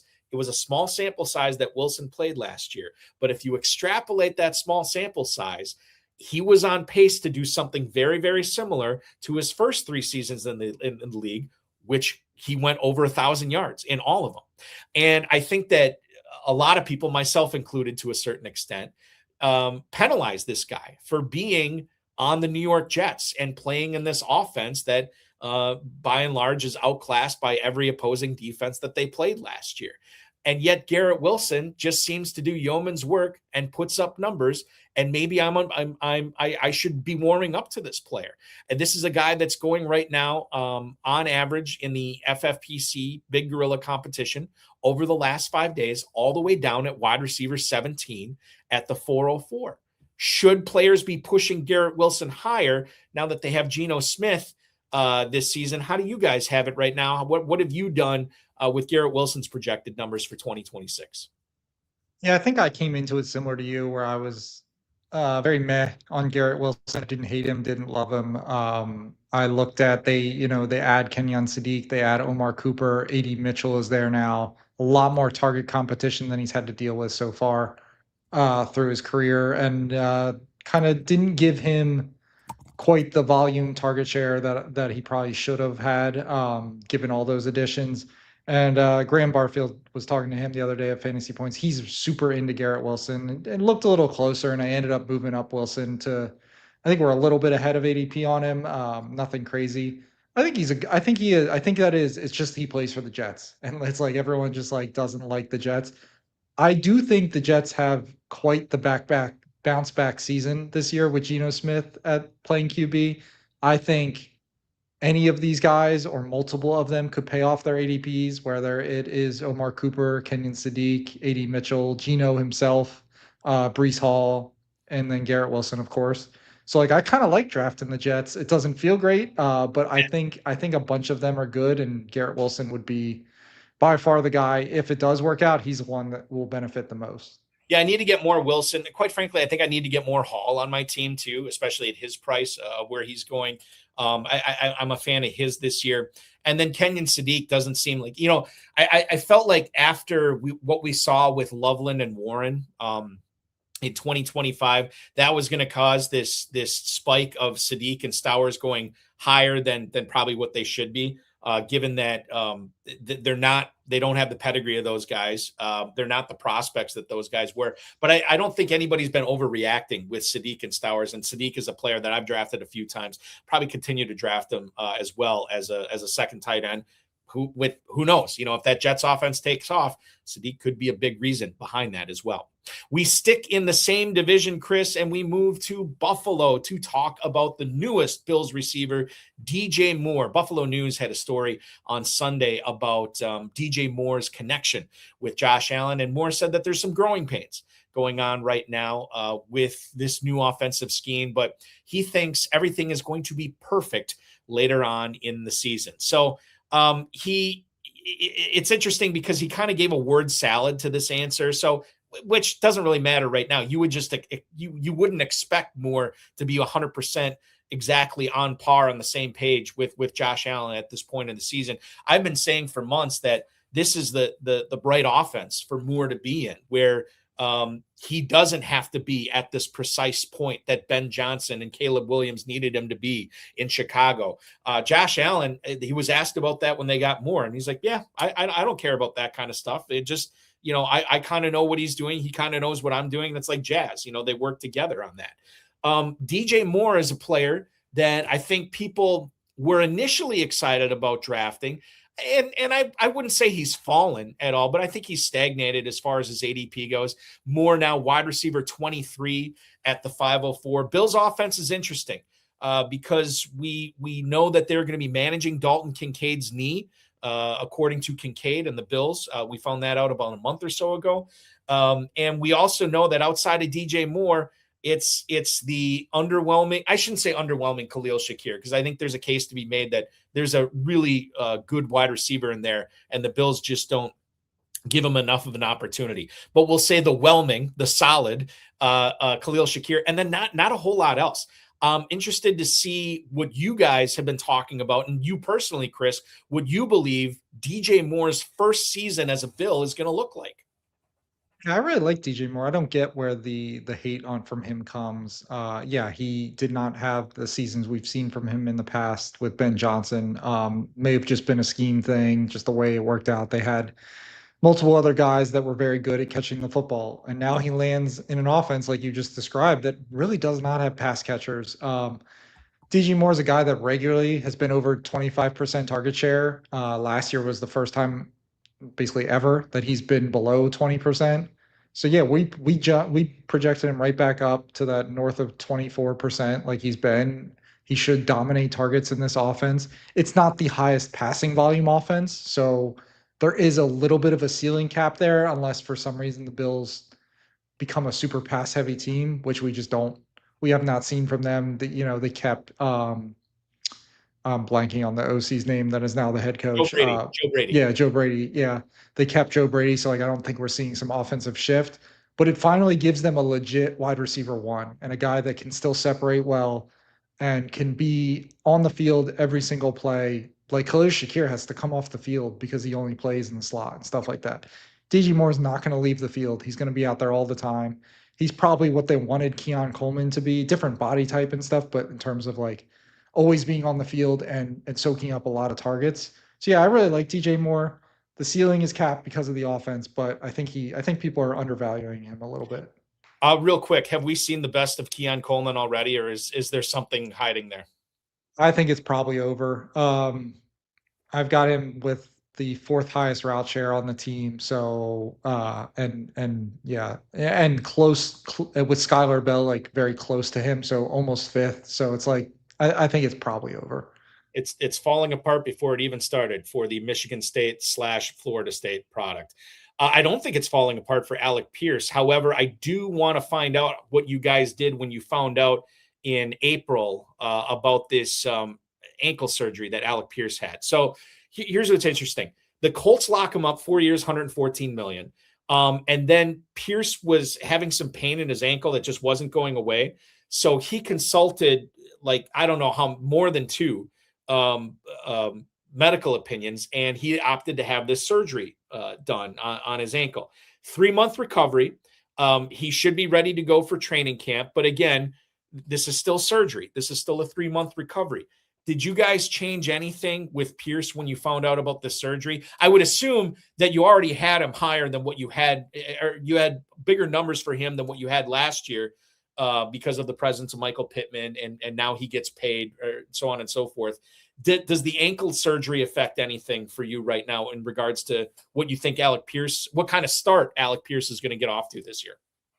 We haven't done anything yet, but it's certainly something we're monitoring and going to see how it trends here. If everything's good by, training camp, then okay, great. I don't want to penalize a guy yet with this much time left for him to get back and go. And it's also like you said, they gave him a big contract. They don't really have, outside of Josh Downs and Tyler Warren and stuff, like there's not much else here for them to throw the ball to. They're not adding anybody. There's no, other than the news itself, there's nothing the team is showing us with their moves or comments from coaches and stuff that makes us think that we need to dock Pierce yet. Okay. But yeah, well, as as all great content sites do, you are monitoring the situation. It'll be very interesting to see if anything develops. Hopefully nothing does. And then this is just status quo, and Pierce has a big season for Indy. In that same division, I bring up, Chris, if I don't bring up the Jacksonville running game on a show, I bring up the Jacksonville pass catchers. And if I don't bring up the pass catchers, I'm talking Jaguars like every single show. The numbers for this podcast and all my shows, they're spiking in Jacksonville. Northern Florida loves this because I'm always talking Jags. We're going to talk about the pass catchers tonight. Liam Cohen last Saturday told reporters that he wants Parker Washington's route tree to become more diverse, which to me suggests we want to use this guy more. He's got to get better in doing everything that we want him to do from all areas of the field. And then we also get the report from John Shipley from Sports Illustrated earlier this week that Liam Cohen is focused on developing the deep passing game between Trevor Lawrence and BTJ. Well, if you follow what John Shipley's been writing for Sports Illustrated the rest of this week, that deep passing game looks awesome. The Jaguars have been bombing it quite a bit in OTAs. Brian Thomas has been torching the Jacksonville cornerbacks, and he's making a lot of big plays. So you have Brian Thomas, not necessarily, in for what he did in 2024, but certainly better than what he did in 2025. And I even mentioned Jacoby Myers. I haven't even mentioned Brenton Strange. There's other pass catchers on this team. Travis Hunter is another one too. This can't be a fun team to project, can it? No. I don't think there's a team or position group that we argue about more at Fantasy Points in terms of what we've gone. Everyone's got a different favorite person. Everyone's got different good arguments for whatever person. And we, luckily I'm the guy that ultimately controls the buttons at the projection. So I ultimately get to pick, and Jacoby Myers is my favorite. But I would not say that I feel great. We've got all of these guys within two points of each other. Oh, 2 wow. points separating all of these guys. Yeah, I have Jacoby Myers the highest, but not I would not. Basically, the way I'm approaching drafts with the Jags receivers, and you can even throw Brenton Strange in there, is I want at least one of these guys on every team that I take if I can. One of these guys is going to really pay off. 2 of them may really pay off. There's definitely not 3 that are going to pay off. One of them, at least one of them, is going to tank your draft. Not be a good pick for you. But if I can, I'm trying to take at least one of these guys on pretty much every draft. I'm not sure which ones are the cheapest right now. I think BTJ and Parker Washington go close together. I think Jacoby goes third, so he's the one that I'm getting the most of right now. But I like taking all of these guys. I can tell you right now, I think it was last week at some point, Washington moved ahead of Brian Thomas, and he's about, and then I'm talking about FFPC Big Gorilla ADP. Washington is about a half round ahead of Thomas. Washington's going at the 610, Brian Thomas at the 704. And then you have a significant fall to the 906. And that's where Jacoby Myers is going. Brenton Strange, despite FFPC being tight end premium scoring, Strange is going at the 1107. And then we have this guy. And I mean, as difficult it is for those other players I just mentioned to project, Travis Hunter has to be we heard the initial report from James. That wasn't a report, but it was a comment from James Gladstone that they expect him to play more defensive back this year. They lost some players in free agency. It just would stand to reason that Hunter would play more D-back. And then, a few months go by, Hunter falls off the face of the earth in drafts and in dynasty leagues. He's being traded for peanuts. Then we hear Liam Cohen say that, it's probably going to be a lot like what it was last year. He's going to play both sides of the ball. How do you guys handle a guy like Travis Hunter? Is he comfortably a distant number 4 for wide receivers on this team? Or do you have him closer than people might think to the other 3? No, we're done with Travis Hunter. Done is in fantasy viable done. Yes, he's going to play some wide receiver. We got him 25% of the routes, 6% target share. So he's going to get a handful, a target or 2 a game basically is what that comes out to. It doesn't make sense. They've lost a ton of corners. They need the help there. We're arguing about how to get volume for Jacoby, BTJ, and Parker Washington. Why would they force in Travis Hunter if they feel good about those 3 guys? If we're wrong, it is what it is. But the worst case scenario is he gets to like 50% of the routes or something like that, unless like they just all of these guys get hurt, in which case, we were going to lose anyway. Yeah, and like you can't project or predict injuries or whatever, but that's the way I would look at it too. Is if you are looking at taking a potential, not that he'd be a league winner, but taking a guy who's not going to be a zero or potentially could give you a lot more than being just a zero at the end of a best ball draft. If one of those guys were to go down, Hunter was looking really good at wideout, but at the time he got hurt last year. So he probably has the chops to make a difference in fantasy. The problem is so many things have to fall properly for him to achieve that. And it just might make more sense to focus on those other three receivers and Strange in this offense rather than Hunter. Marvin Harrison and Michael Wilson got new roles this week in Arizona, according to Mike LaFleur. Harrison is going to be playing the X, which Devontae Adams did for LaFleur's Rams offense last year. And Michael Wilson is going to be playing the Z, which is what Puka Nacua played for the Rams last year. Certainly these guys are not Adams and Nacua, but maybe this is good for one of them or the other. I want to get your thoughts on maybe this isn't a needle moving thing, but is this a projections tweaking thing, knowing what Harrison's going to be doing and where he's going to be playing? And the same thing that could be said for Michael Wilson here, Chris.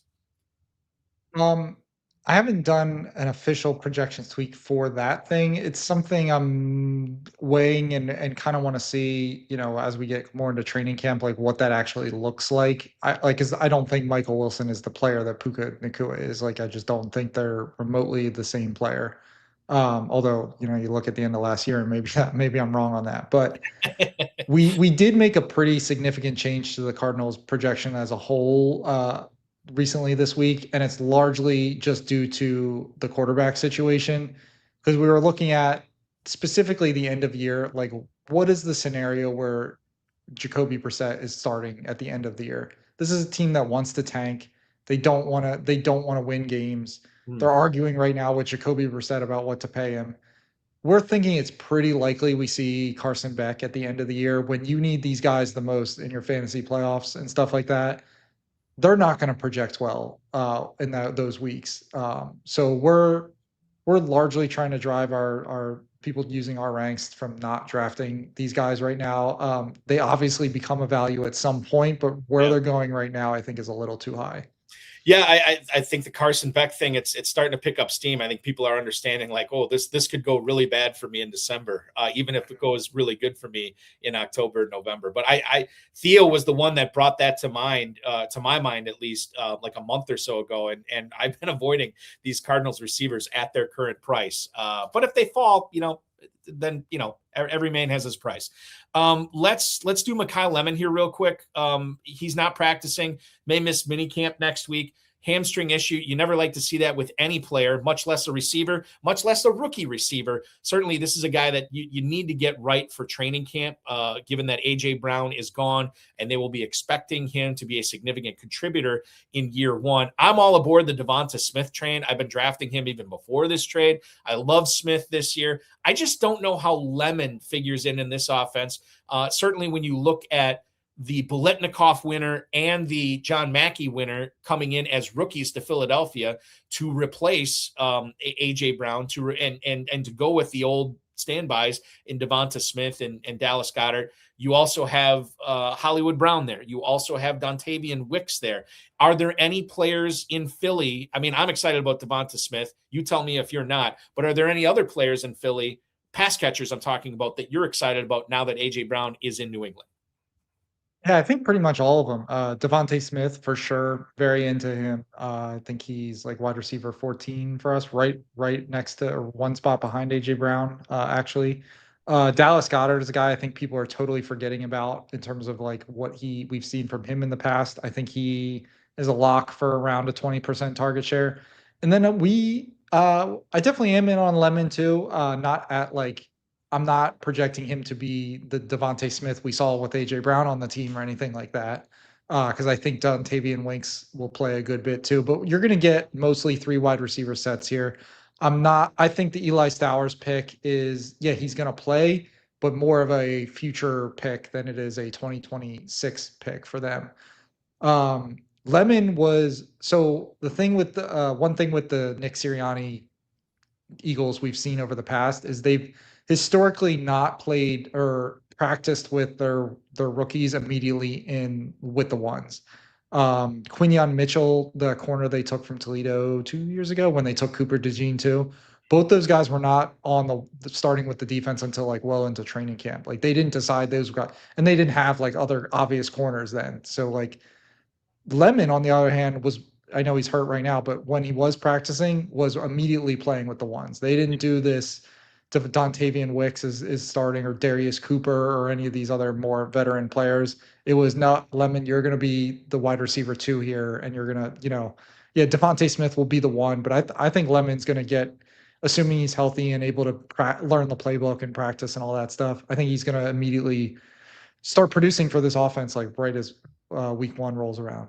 Yeah, Lemon's going to be. I know Theo's big on Mekhi Lemon as well. I'm starting to be for sure this season. A lot of people didn't like the landing spot when he went to Philly, but I'm like, that's a good organization. That's a good offense, and Lemon joins that. I'd much rather see him on a team like that than rather, like going to the Jets where he's like the number 1. I just think this is a really special opportunity for him. That is going to wrap up our catching up with wide receivers segment. We're going to take one quick break, one final break. When we come back, Chris Wecht from Fantasy Points and myself will do a quick tight end report. We'll get into some other tight ends that we have not yet talked about on the show tonight. You're watching FFPC Insider Access. Don't go anywhere.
We are drafting a main event team on FFPC, $2,000 entry team. Grand prize of $1 million. I'm looking for that $1 million top prize. Main event season is in full swing.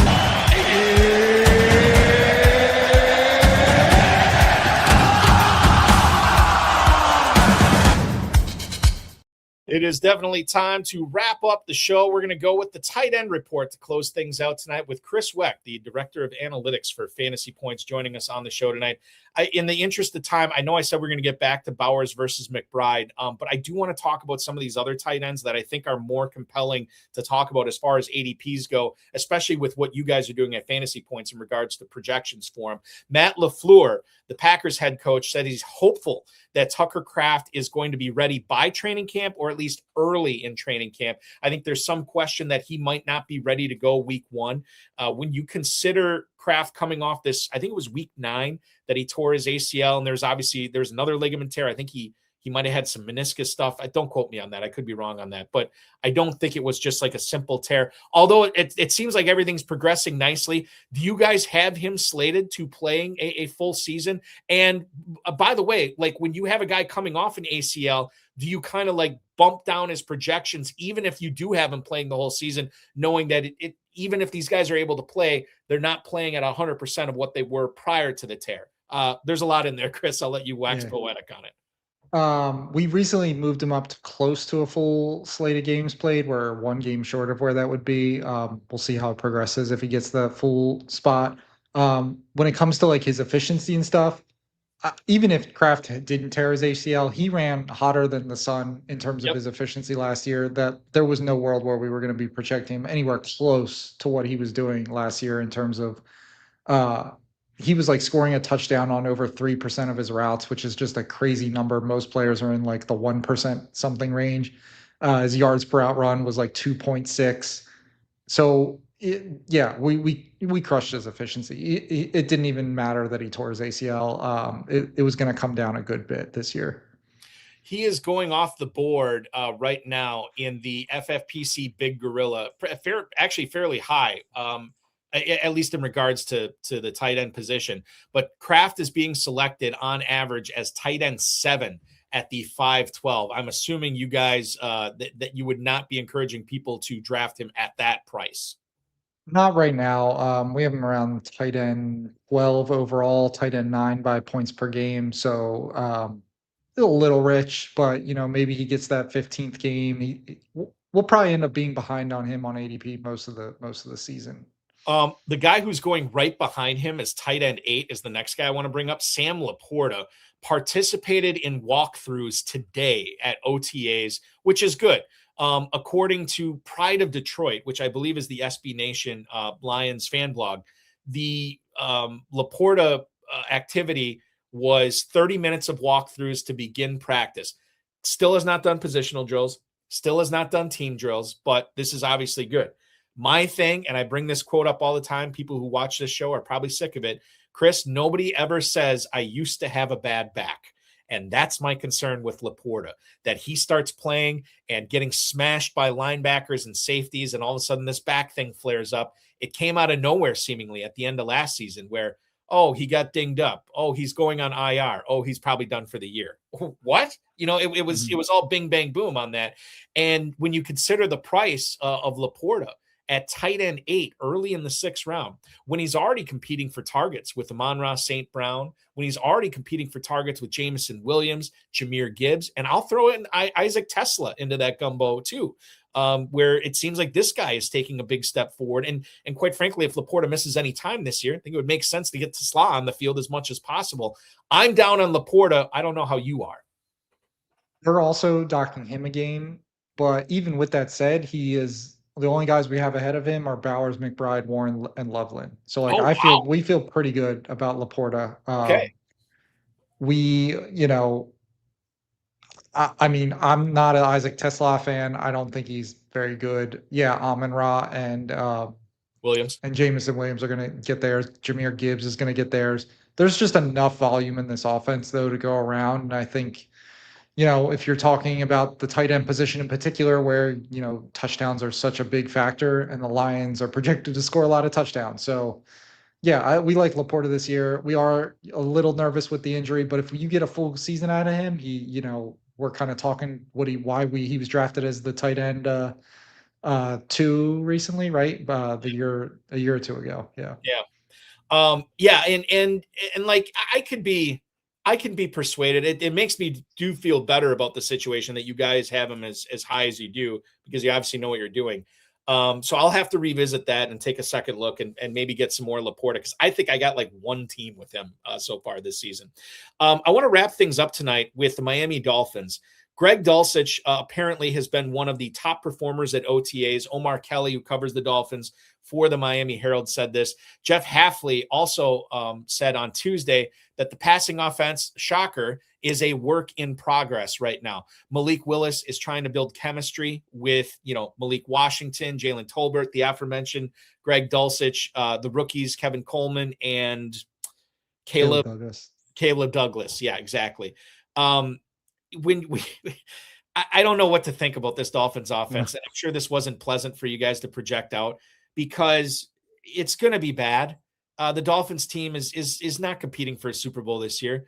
But at the same time, you take garbage time into this and know that there's probably going to be some weird games that the Dolphins just collect. Some of these pass catchers collect yardage and receptions and maybe a couple of touchdowns based on that they have to. Is there anybody, and Dulcich I'll talk about here, because I think his price in tight end premium leagues is so depressed that you sort of have to take him at this point. Is there anybody that you're excited is the wrong word. Is there anybody that you want to be in business with Miami Dolphins pass catchers this year, Chris? Yeah, I mean, this has got to be, I don't know if I remember having to project a receiver room plus a tight end room like this. It is crazy that this is what they're rolling with. Dulcich, we're killing in games played because this guy has never been able to stay healthy. We've never seen him play more than 10 games in a season. That being said, in the games he's playing, we have him with the highest route share on the team, which is a crazy thing to say. Like we got Malik Washington at 60%. Dulcich is like 65.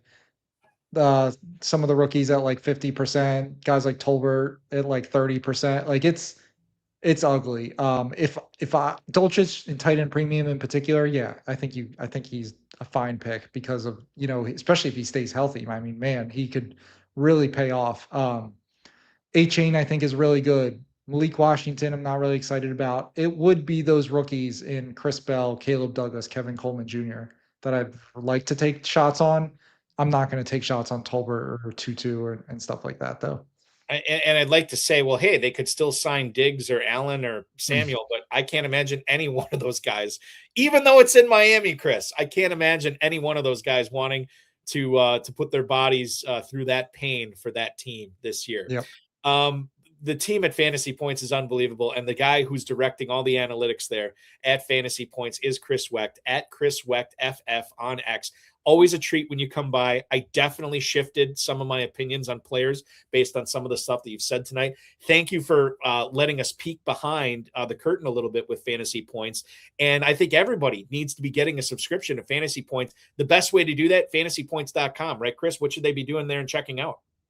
Yeah, go fantasypoints.com. We are, like I said, we have a new betting package this year. We were from our official bets, my touchdown prop bets, Tom Brawley's, all his player prop bets were over like 100 units, I think, last year. So definitely check that out. And then, yeah, our premium sub to get all these projections, all the weekly projections, all that stuff. We had the most accurate projections in the industry last year for the weekly DFS slates and all that stuff. So a lot of work goes into that. I'm a big part of that. And so, yeah, highly recommend checking it out. He's the hardest working man out there, and he gave us 2 hours tonight. Thank you, Chris Wecht. This was a pleasure. We will have you back on again sometime soon. Enjoy your Thursday night. Enjoy your weekend. And most importantly, keep up all the great work you're doing. Thanks. That is Chris Wecht, ladies and gentlemen, joining us on FFPC Insider Access tonight. And that'll complete our broadcast, our stream, I should say. Check out the FFPC Big Gorilla and the Baby Gorilla going on right now at myffpc.com. You're saving $600 off each main event team, each additional main event team that you're buying right now, too. We have 2 separate Superflex best ball tournaments and a classic best ball tournament you should be checking out as well there. And then don't forget about Dynasty Startups and Empire Dynasty Startups.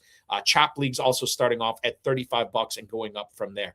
I want to thank Chris Wecht for hanging out tonight. This was awesome. We'll be back at 7 o'clock next Thursday. Don't forget, tomorrow on this YouTube channel and X and Facebook, we will have Jared Hines, the 18-time FFPC league champ, joining me for extra reps. And then next week for our FFPC podcast, Wednesday night, Caleb Alcorn and Sean Isaacs will join me on Wednesday, June 10th, with Farrell Elliott. We'll also be revealing the Joes in the FFPC Pros versus Joes competition that night. Next Thursday, we will be back with this show live at 7 p.m. Eastern time for 2 hours. And then next Friday night, the multi-time FFPC League winner Scott Kobe joins Farrell Elliott and I for extra reps at 10 p.m. on Friday. Thank you so much for watching, everybody. Really appreciate each and every one of you. We had a lively chat today, and I'm glad you guys enjoy hanging out with us live, because I enjoy hearing what you guys have to say and reacting to everybody we have on this show. For Chris Wecht, I've been Eric Balkman. This has been FFPC Insider Access. We'll see you tomorrow for extra reps at 10 p.m. Eastern time. This show will resume at 7 p.m. next Thursday night. Be good, everybody.